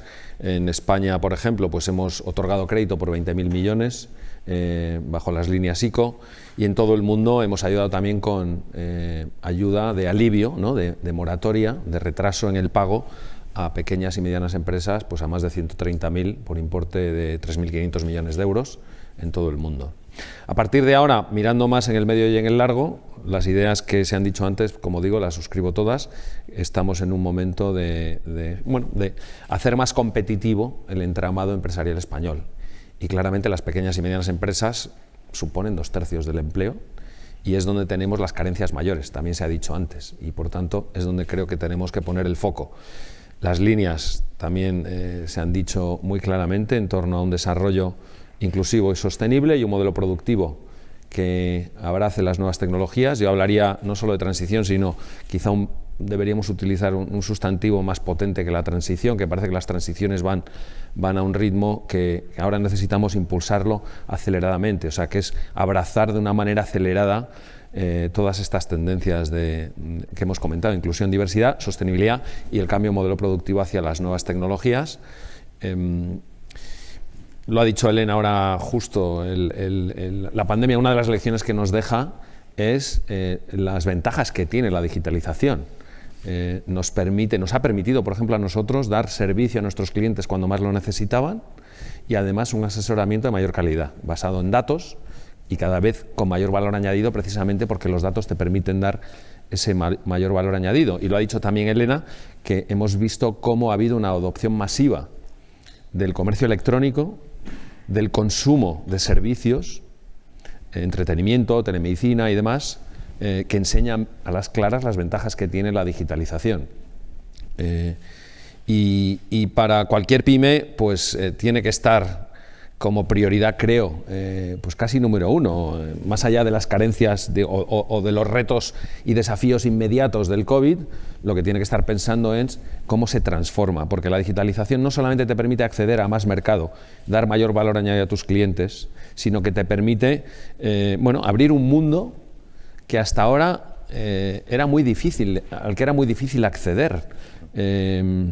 Hablaba de Elena de la globalización a través de cadenas de suministro, el ejemplo que ponía de la empresa de audífonos. Claro, la digitalización reduce los costes de intermediación, facilita que las empresas se integren unas con otras y que integren lo que tienen pues, en plataformas de comercio electrónico, es un gran ejemplo, ecosistemas grandes que tienen millones o miles de millones de usuarios y que una empresa pues, de cualquier pueblo de España que fabrique algo que esté bien, que sea competitivo, pues puede venderlo en todo el mundo, ¿no? Por ejemplo. Facilita también la digitalización, la eficiencia de los procesos productivos, la flexibilidad, la variabilización del coste, ¿no? La adopción, por ejemplo, de la computación en la nube. Abre un mundo nuevo. Todas las empresas tienen que estar viendo eso. Ahí tenemos una carencia grande, porque las empresas grandes, pues más de un 60% ya usan tecnologías en la nube, pero las empresas pequeñas no, estamos en tasas del 20% y las de menos de 10 empleados en tasas del 10%, solamente un 10% de las empresas de menos de 10 empleados usan tecnologías en la nube. eso es inviable, eso es una desventaja competitiva que les sacará del mercado, ¿no? Si comparamos, por ejemplo, con los países nórdicos, donde esos porcentajes están para las pymes en el 55%. Entonces tenemos que trabajar en montar a las pymes en esa ola. Y creo que ahí es una combinación, se han dicho también, yo creo ya las ideas, reformas, es decir, regulación correcta, ¿no? Hay muchos aspectos de la regulación, José María ha hecho referencia a algunos, pero reformas y luego inversión, ¿no? Y van muy unidas. La inversión genera... O sea, para generar inversión necesitamos confianza, y la confianza también se consigue con actuaciones de reformas y de seguridad jurídica, estabilidad presupuestaria, claridad sobre las reglas de juego, estabilidad institucional, etcétera, ¿no? También una fiscalidad eficiente creo que es importante para tener los incentivos adecuados para que esa inversión venga. En el lado de las reformas, muy importante que España tenga un papel en la regulación de los datos. No solamente el aspecto de, que estoy totalmente de acuerdo, de que el usuario tenga un mayor control de los datos, porque son suyos, coincido plenamente con la visión de José María, sino también para que ese mayor control incluya que los datos fluyan entre empresas. Hoy tenemos que los datos son silos, ¿no? Entonces las grandes empresas tecnológicas tienen efectos de red porque tienen miles de millones de usuarios, tienen los datos de esos miles de millones de usuarios, consideran esos datos como propietarios de esas empresas y no permiten que el usuario utilice esos datos para su propio beneficio, ¿no? Si lográramos abrir eso, le daría un camino a las pymes enorme de poder acceder con el consentimiento del usuario a datos que existen en esas grandes plataformas digitales, y ese factor de producción que dice José María se liberaría para que no solamente sea usado monopolísticamente por aquella empresa que ha recogido el dato, sino que el dato que además no se consume con su uso, porque sigue ahí, lo pueden usar muchas empresas en paralelo, el dato sigue ahí, y el dato, que es la materia prima del siglo XXI, es la materia prima de la economía que queremos construir, lo que tenemos es que permitir que el usuario pues lo utilice en su beneficio, permitiendo que las pymes también lo puedan utilizar para dar valor añadido. Podría poner muchos más ejemplos de cómo la digitalización ayuda a la pyme. Creo que está claro que es la prioridad estratégica número uno que creo que tienen que tener todas las empresas. Avanzar ahí requiere reformas, requiere confianza para atraer inversión y luego también inversión pública. Ahí reiteraría lo que ha dicho Ana en la mesa anterior respecto a multiplicar el crecimiento potencial. También otros ponentes sobre que, aunque tengamos que tener algo de subsidio y subvención de corto plazo para reparar daño, el grueso de los fondos deben ir dedicados a sentar las bases del crecimiento a largo plazo. Y añadiría una idea más, que es esta de la amplificación y del alineamiento, que he dicho al principio que ha funcionado muy bien con las líneas ICO, y creo que ahora que tenemos la oportunidad histórica de invertir pues 140.000 millones de fondos europeos en el programa de Next Generation EU, lo que tenemos es que apalancarnos en la iniciativa privada para que ese dinero sea pues 10 veces más, 20 veces más, y apalancarnos también en la iniciativa privada para que las inversiones sean inversiones que tengan buen fin, que estén alineados los objetivos, y de la misma manera que hay quien con su análisis de riesgos en las líneas ICO ha arriesgado para que el dinero público esté bien dirigido, tenemos que conseguir lo mismo en las inversiones hacia la sostenibilidad, hacia la inclusión, hacia la digitalización en el programa de Next Generation EU. Creo que ahí las empresas privadas grandes podemos ayudar mucho a las pymes. Desde BVA estamos ayudando con soluciones, por ejemplo, tenemos una muy interesante que es el OneView, que es una solución que agrega las posiciones de la pyme y del autónomo en todos los bancos con muchas herramientas de valor añadido. Tenemos también una solución de banca abierta, de Open Banking, a través de interfaces de programación. Permitimos que se integren soluciones financieras en las propuestas de las empresas. Es un ejemplo claro de ese menor coste de intermediación que tiene la economía digital.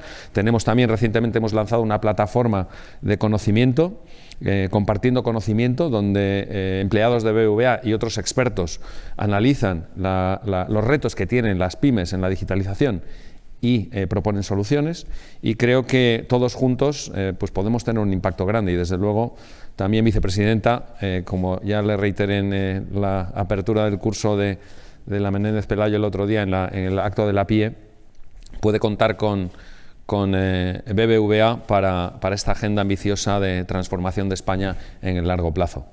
Y nada más, Gerardo, muchas gracias. Pues muchísimas gracias, Carlos. Finaliza esta mesa. Muchísimas gracias, José María, Elena, Carlos y por supuesto a los ponentes anteriores, Ignacio, Fernando, Ana.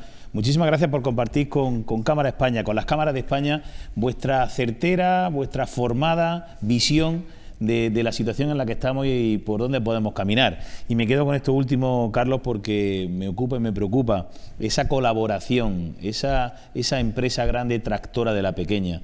Hay gente que en España quiere meter a la sociedad, al mundo empresarial, en esa dicotomía de las grandes y las pequeñas. No, yo creo que es la empresa sí o la empresa no. Y nosotros apostamos por la empresa. Muchísimas gracias a todos los que estéis conectados en este pleno extraordinario. Muchas gracias. Muchas gracias.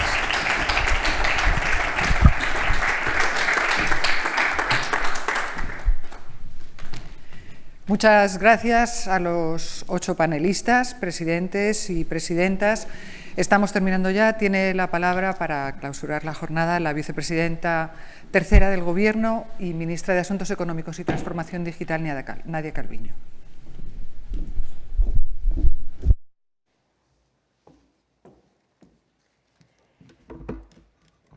Buenos días a todos y un saludo especial a Elena. No sé si sigue enganchada, espero que esté bien y que simplemente sea un aislamiento, una cuarentena preventiva.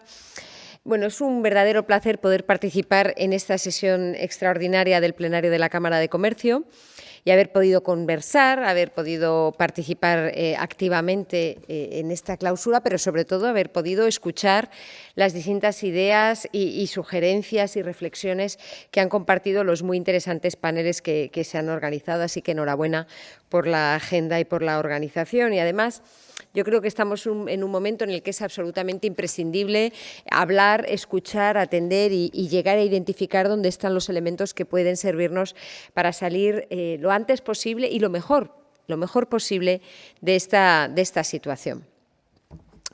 No voy a detenerme mucho en cuáles son las cosas que hemos estado haciendo, sí compartir 2 o 3 reflexiones sobre algunas de las cuestiones que se han suscitado. Decía, la oportunidad de este acto está muy alineado con el que el lunes organizó el presidente del Gobierno, organizó el Gobierno y en el que el presidente del Gobierno compartió las líneas maestras que nos guían en la elaboración de ese plan de recuperación, transformación y resiliencia. Es verdad que es difícil encontrar una sola palabra, lo decía Carlos ahora, ¿no? Es difícil encontrar una sola palabra porque transición no llega a reflejar el proceso fundamental de transformación que se está produciendo y que se tiene que producir en nuestro país, a ver si entre todos encontramos esa palabra, ¿no? Pero yo creo que ese acto del lunes, en el que muchos de ustedes participaron, pues pone de relieve la fuerte voluntad de nuestro Gobierno por encontrar soluciones, centrar las energías de todo el país en una misma dirección y colaborar tanto el sector público como el sector privado para poder así asegurarnos de que las acciones del Gobierno están pegadas a la realidad y que son lo más eficaces posibles y responden a lo que de verdad los ciudadanos necesitan. Así que creo que la oportunidad de esta semana y estas semanas insertar a la Cámara de Comercio, a la Cámara de España en este proceso, yo creo que es tremendamente útil. Y es que cualquier análisis y cualquier recomendación tiene que partir de dónde estamos, ¿no? Y solo por compartir un par de reflexiones sobre la coyuntura, yo creo que todos los indicadores muestran, y ustedes mismos que están a pie de la calle y que ven cómo está funcionando la economía, muestran que la economía española ha empezado a reactivarse. Y por eso es tan importante que sigamos manteniendo el virus a raya para que nos mantengamos en esta senda positiva que se inició con el fin de la hibernación. Es cierto que se trata de una recuperación desigual, que hay sectores, en particular el turismo y una parte de la restauración, que se encuentran con mayores dificultades para la recuperación por razones absolutamente evidentes, y lo mismo ocurre desde el punto de vista territorial o geográfico. Hay algunas partes de nuestro país, en particular pues los archipiélagos, que se encuentran en una situación más difícil por su alta dependencia del sector turístico. Este es un tema que ya ha sido expuesto anteriormente. Pero, como decía, tras la intensa caída del Producto Interior Bruto en el segundo trimestre del año, lo que vemos en el tercer trimestre es una recuperación. Nuestra previsión es un crecimiento intertrimestral superior al 10% en este tercer trimestre, se corresponde con lo que prevén todos los organismos públicos y privados, y esto nos debería permitir también seguir avanzando en el ámbito del empleo. Todos, yo creo, estábamos muy pendientes de los datos de afiliación a la Seguridad Social y de desempleo que se hicieron públicos ayer. Son datos importantes porque lo que nos muestran es que la afiliación ha sido bastante dinámica durante los meses de julio y de agosto y, por tanto, que desde abril estamos en esta dinámica positiva. La afiliación media mensual ha crecido en más de 333.000 personas desde abril y este dato se refiere no solo a los trabajadores por cuenta ajena, sino, quería comentarlo, ha hecho referencia a los autónomos, Gerardo, pero otras personas también en el régimen especial de los autónomos. De hecho, el dato de afiliación de los autónomos está prácticamente al mismo nivel que el que había antes de la declaración del estado de alarma, ¿no? Lo digo por señalar algunos elementos que claramente nos muestran la dirección en la que estamos y que lo que tenemos es que asegurarnos de que nos mantenemos en esta dirección y que la impulsamos de manera aún más vigorosa de cara a 2021. Durante estos meses nuestra acción en una primera fase se basó en planes de choque, resistencia, ¿no? Actuar de forma rápida y decidida, con determinación, para evitar un daño estructural. Y no tengo que detenerme porque la verdad es que es un placer escuchar cómo todos los oradores han puesto en valor la reacción del Gobierno, que fue, yo creo, muy decidida desde el punto de vista de la rapidez y desde el punto de vista del volumen. El de tanto los ERTEs como las líneas ICO son, desde el punto de vista cuantitativo, las más relevantes. También es importante la prestación extraordinaria para los autónomos, que ha protegido a más de 1 millón de personas en esa fase de resistencia, en esa fase álgida de la crisis. Vemos también ahí que cuando hemos extendido el régimen hasta el 30 de septiembre son muchos menos los que se están apuntando, son 100 y pico mil, y por tanto que también la recuperación está llegando al colectivo de los autónomos, que es una parte fundamental de nuestro tejido productivo. Vemos también que más del 76% de los trabajadores que estaban acogidos a los ERTE han salido ya de esa situación, han sido reincorporados a su puesto de trabajo, y una buena noticia es que además ese ritmo de salida de los ERTE se ha mantenido. Se ha ralentizado un poco a lo largo del mes de agosto, pero en septiembre vemos que sigue el ritmo de salida, pues probablemente a medida que se reincorporan los trabajadores del centro de las ciudades, de Madrid, de Barcelona, que a lo mejor estaban más paradas, seguro estaban más paradas durante el mes de agosto, ¿no? Entonces, lo que vemos es que son instrumentos que nos han servido durante la fase de choque, que están impulsando y acompañando la reactivación en esa segunda fase, y lo que estamos haciendo es adaptarlos para que también sigan impulsando esta reincorporación y esta reactivación en lo que queda de año y el principio de 2021, pasando el énfasis no solo de la liquidez, que fue lo que más nos interesó en un primer momento, también a la solvencia empresarial, un tema evidentemente de primera magnitud aquí para todos los ponentes y para la Cámara, ¿no? Hoy he tenido satisfacción también de ver que me parece que fue en el Financial Times, no sé dónde vi esta mañana, unas referencias a la medida en la cual los programas de los distintos países están siendo eficaces, están de verdad utilizándose, porque otros países pues en un primer momento anunciaron cifras pues muy importantes, y lo que hemos visto es que el programa, por ejemplo, de las líneas ICO española ha sido el más utilizado en toda Europa, gracias a la excelente colaboración que hemos tenido con el sector financiero, gracias a que tenemos en este momento un sector financiero sólido que ha podido ser parte de la solución, y hemos trabajado de forma tremendamente ágil. Lo comentaba ayer también con algún otro representante del sector financiero. Hemos digitalizado todo el proceso de movilización de estas garantías públicas, es decir, que ha habido un proceso de innovación en los procesos. El ICO ha tenido que revolucionar su forma de funcionar para que esto se pusiera en marcha y fuera eficaz lo antes posible, y dado que los representantes de las entidades bancarias han hablado cada uno de ellos de su parte, pues déjenme darles el total, porque lo cierto es que se han movilizado ya prácticamente esos 100.000 millones de euros en créditos. La parte movilizada de avales es un poco inferior, 70 y tantos mil millones, pero ya estamos en esos 100.000 millones de créditos. El ritmo de absorción de los créditos, naturalmente, se ha ido ralentizando y eso es buena noticia también, no para el negocio financiero, pero evidentemente eso quiere decir que las empresas ya están teniendo ingresos y ya no necesitan recurrir a la financiación que era para cubrir el capital circulante, las necesidades de liquidez diarias. Y ahora tenemos que centrarnos en apoyar la inversión. Por eso, la semana próxima contamos con tener ya operativa la nueva línea de 40.000 millones, que complementará la que ya se ha estado ejecutando para no solamente financiar la liquidez necesaria de las empresas, sino también financiar la inversión, en particular todo el proceso de transformación que tienen que abordar, particularmente, y se ha dicho aquí de forma reiterada, en el ámbito de la digitalización y de la transición ecológica. Así que todas estas medidas yo creo que han sido muy efectivas para parar ese golpe, están siendo efectivas para apoyar la reactivación, son medidas que, por supuesto, y a nadie se le escapa, son el reflejo de una intensa solidaridad del conjunto de la sociedad española. Se trata de medidas con un muy elevado coste fiscal. Estamos hablando de medidas que representan en torno al 5% del PIB en 2020, cuando incluimos las más recientemente adoptadas. 15% del PIB en liquidez, avales públicos.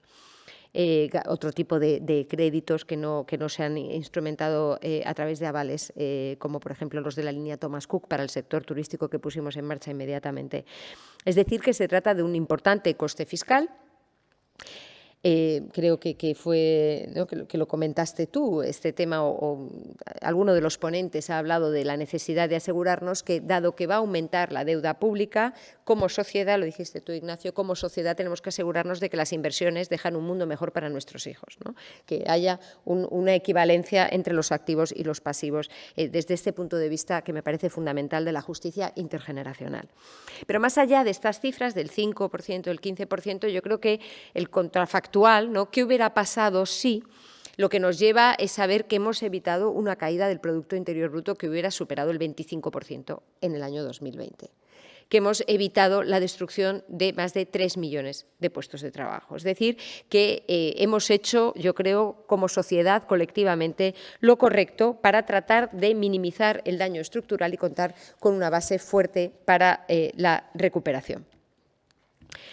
Pasamos así a entraremos, yo creo, lo antes posible en esta nueva fase, la de la recuperación, la del crecimiento económico, y aquí cobra vital importancia ese plan de recuperación, transformación y resiliencia en el que estamos trabajando, con el fin de, cuanto antes, tener bien estructurado un armazón que nos permita movilizar un ingente volumen de inversión pública y privada que es necesario para abordar los procesos de transformación que nuestra economía necesita. Y la verdad es que aquí no me tengo que detener porque los paneles han entrado con gran detalle en cuáles son todos estos procesos que son necesarios. Si voy a referirme a un par de ideas.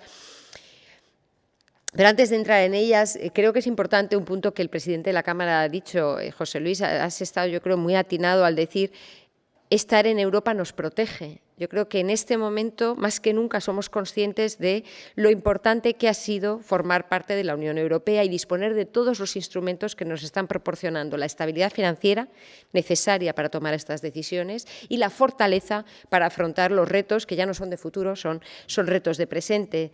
Entre estos nuevos instrumentos que se han articulado y la respuesta europea financiada con deuda europea, me gustaría mencionar el SURE, el de reaseguro de desempleo. Pues se ha propuesto ya la asignación para España de 21.300 millones de euros. Es una cantidad significativa que nos ayuda a financiar las medidas ya adoptadas en el ámbito de los ERTEs. Yo creo que de cara al futuro, lo he dicho reiteradamente en estos últimos días y quiero compartirlo con ustedes, yo creo que es un instrumento que ha sido muy útil en la fase de choque, en la fase de resistencia, en la fase de reactivación. De cara a la recuperación tenemos que reflexionar sobre cómo transitar desde un instrumento temporal para situaciones excepcionales que es de apoyo al desempleo hacia un instrumento más homologable a los que existen en otros países de nuestro entorno europeo, que lo tienen como un instrumento interno de flexibilidad de las empresas orientado a la formación de los trabajadores, orientado a el apoyo al empleo. Y yo creo que, y por tanto, los ajustes en horas de trabajo y no ajustes en cantidad, ajustes basados en fluctuaciones muy intensas del empleo, como los que han venido caracterizando a nuestro país, en donde se ha producido una enorme destrucción de empleo cada vez que ha habido una leve, incluso, ralentización económica. Esta vez hemos sido capaces de desconectar estos dos elementos, hemos sido capaces de que el mercado de trabajo no evolucione en paralelo con la caída de la actividad económica, que la destrucción de empleo ingente que se hubiera producido normalmente no se haya producido, y ahora tenemos que seguir evolucionando con este instrumento para que ayude a la fase de reactivación. Y el segundo gran instrumento, por supuesto, es el de el Next Generation EU, que ha sido mencionado, estos hasta 140.000 millones entre transferencias y créditos que tenemos que movilizar en los próximos años para poder abordar este proceso de transformación, que tiene los ejes que todos ustedes conocen, el presidente del Gobierno los expuso, los 4 líneas fundamentales: la transformación digital, la transición ecológica, la cohesión económica, territorial y social, y la igualdad de género, esa agenda feminista que sí tenemos que poner en valor cada vez que hablamos. Y como todo el mundo ha tenido su minuto de publicidad, pues termino con mi minuto de publicidad para simplemente compartir un par de cosas que estamos haciendo, que yo creo que son las que más se relacionan y en donde podremos colaborar de manera más estrecha con la labor que realiza la Cámara. En primer lugar, la Agenda Digital, España Digital 2025. Muchos de ustedes estuvieron en el acto de presentación, como fue antes del verano, pues a lo mejor mucha gente lo ha olvidado, pero yo creo que fue y es un instrumento muy útil para todos nosotros, porque vertebra la acción que podemos desarrollar en los próximos años en el ámbito digital. Esa agenda tiene 10 ejes de transformación: la conectividad. José María, cada vez que habla el presidente de Telefónica, naturalmente habla de la conectividad. También aquí, esta crisis nos ha servido para darnos cuenta de qué importante ha sido la inversión de las décadas pasadas, porque hemos tenido unas redes que han estado a la altura de lo necesario, que han resistido, no ha sido así en todos los países, han resistido la sobrecarga brutal de toda nuestra nueva realidad digital en todos los ámbitos profesionales y personales, ¿no? Conectividad, 5G, donde España quiere seguir a la vanguardia, por supuesto, inteligencia artificial, datos, todo lo que son el resto de tecnologías habilitadoras, la digitalización de sectores tractores, entre los que está el agroalimentario, el comercio, el turismo, la movilidad, la energía, el sector financiero, por supuesto, la digitalización de la administración, el desarrollo de esa Carta de Derechos Digitales que ya hemos puesto en marcha con un grupo de expertos y con una consulta pública, las capacidades digitales, los digital skills, que también han sido mencionados aquí, el desarrollo de España como un hub audiovisual para la producción audiovisual. Es un sector que tiene un enorme desarrollo, en el que nuestro país está muy bien situado y que puede contar además con todo este proceso de infraestructuras de digitalización de talento que tenemos para tener un peso más importante en el futuro. La ciberseguridad, un ámbito que también es de gran interés para las cámaras y para todo el tejido empresarial. Y un último eje, no lo he dicho en último lugar, no porque sea el último en la lista, sino por centrarme un poco más en él, es la digitalización de las pymes, que es verdaderamente el proceso de transformación probablemente más estructural que se puede producir a corto plazo, si lo hacemos bien. Es una de nuestras prioridades absolutas en la puesta en marcha de la agenda. Ya estábamos antes en un proceso de apoyo, pero que se tiene que acelerar e intensificar de forma exponencial, yo creo, en los próximos meses. Ya teníamos una serie de programas, el programa Acelera Pyme, que en distintas ocasiones hemos comentado también con Gerardo. Hemos lanzado convocatoria de ayudas para el desarrollo tecnológico, inteligencia artificial, otras tecnologías habilitadoras. Hemos lanzado la 13ª convocatoria del Fondico Global para poder reforzar la financiación no bancaria de las compañías y, muy en particular, esta parte de digitalización. Además, lo hemos ampliado con una dotación de 2.500 millones de euros para los próximos 5 años. Estamos trabajando en la dotación de una dotación específica de 500 millones de euros en este Fondico para apoyo de las startups. Esto es lo que ya estábamos haciendo. Ahora, evidentemente, tendremos que poner el énfasis en este punto dentro del plan de recuperación, transformación, etcétera, ¿no? Y en este sentido yo valoro muy positivamente la contribución que ha hecho las cámaras, que se ha centrado mucho en este tema, la iniciativa sobre transición digital, que está en perfecta simbiosis, yo creo, con los objetivos que perseguimos desde el Gobierno. Y un segundo ámbito que es clave para el futuro, que no tiene tanto que ver con la inversión pública, sino más bien con la acción conjunta de las empresas y de la Administración, es el de la internacionalización. Lo estábamos hablando hace un momento. Este ha sido uno de los factores que protegen a nuestras empresas en una situación como la que estamos viviendo. La diversificación de los mercados es un proceso en el que las pymes en los últimos 10 años han entrado de lleno a competir en todos los mercados mundiales sin complejos, sintiendo que pueden medirse con todo el resto de las economías internacionales. También en este ámbito hemos reforzado en los últimos meses, en particular, todos los instrumentos que tenemos, el seguro de crédito a la exportación, CESCE, sucesivamente en los distintos paquetes lo hemos ido reforzando. Hemos reforzado todos los instrumentos también de financiación a través de Cofides, no solo el seguro de crédito, sino la financiación en particular para las pymes, precisamente para tratar de también apoyar y sostener esa parte de nuestra actividad. Y trabajamos con el Ministerio de Industria, Turismo y Comercio para ver cómo reforzar todo este plan de apoyo a la internacionalización de las empresas. Termino ya con una reflexión personal que ustedes me habrán oído con frecuencia, pero que creo tenemos que repetir cada vez que hablamos, y creo además que refleja el espíritu de los paneles que hemos escuchado esta mañana. Y es que nos quedan meses muy complicados, nos queda un largo camino por delante. Antes decía la presidenta del Banco de Santander que nos quedaban 12 meses, yo no lo sé, la verdad, no me arriesgaría a decir desde el punto de vista sanitario. Esta mañana he leído, ¿no?, que Bill Gates decía que en 2021 la habremos dejado atrás. En fin, esto es lo que todos esperamos, que lo antes posible tendremos una vacuna, y se están dando avances francamente extraordinarios para que podamos tener no una, sino varias vacunas. España está participando muy activamente en todos estos procesos y yo confío en que pronto tengamos esa vacuna y que eso nos permita dar un paso adelante, ¿no?, para dejar cuanto antes atrás esta situación tan extraordinaria. Pero pese a todas estas dificultades, yo creo honestamente que España cuenta con activos muy importantes para afrontar esos retos.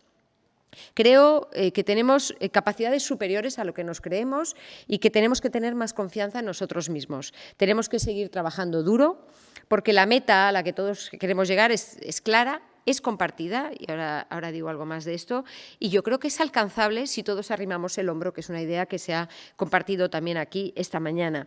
Lo decís vosotros mismos en la campaña que habéis lanzado recientemente. España sigue siendo lo que siempre ha sido, un país en el que se puede confiar. Y dentro de estos activos se ha hablado mucho de las empresas, se ha hablado de la tecnología, de la innovación, de las redes. Me gustaría poner en valor nuestra sociedad, una sociedad que es solidaria, una sociedad madura, una sociedad que además es flexible, está abierta a los cambios, y ese activo es absolutamente fundamental cuando estamos hablando de una transformación profunda de nuestro modelo productivo. Yo creo que la sociedad española va a abrazar este cambio, va a querer estar a la vanguardia de este cambio y, por tanto, que estamos particularmente bien situados en comparación con otros países para hacer un éxito de todos estos retos de futuro.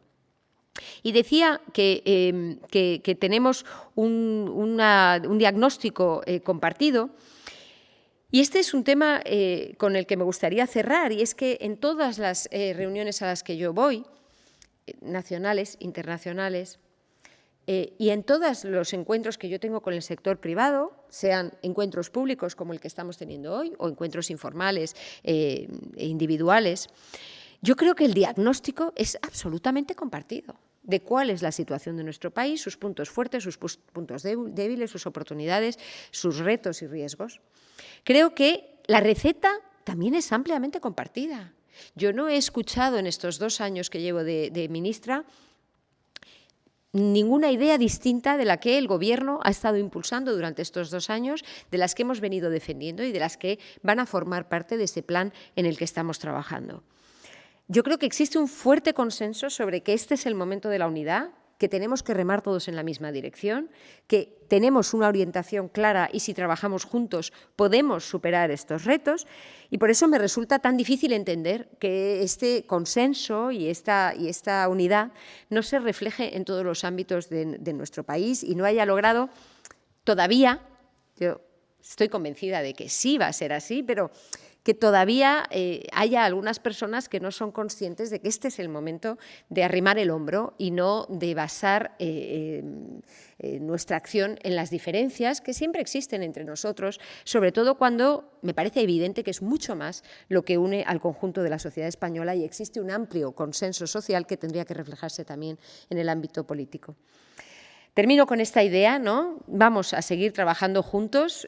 Para mí es tan interesante poder hablar como poder escuchar y creo que con estas claves podemos seguir trabajando en los próximos meses y superar cuanto antes, y como he dicho antes, de la mejor forma posible este periodo extraordinario que nos ha tocado vivir. Muchas gracias.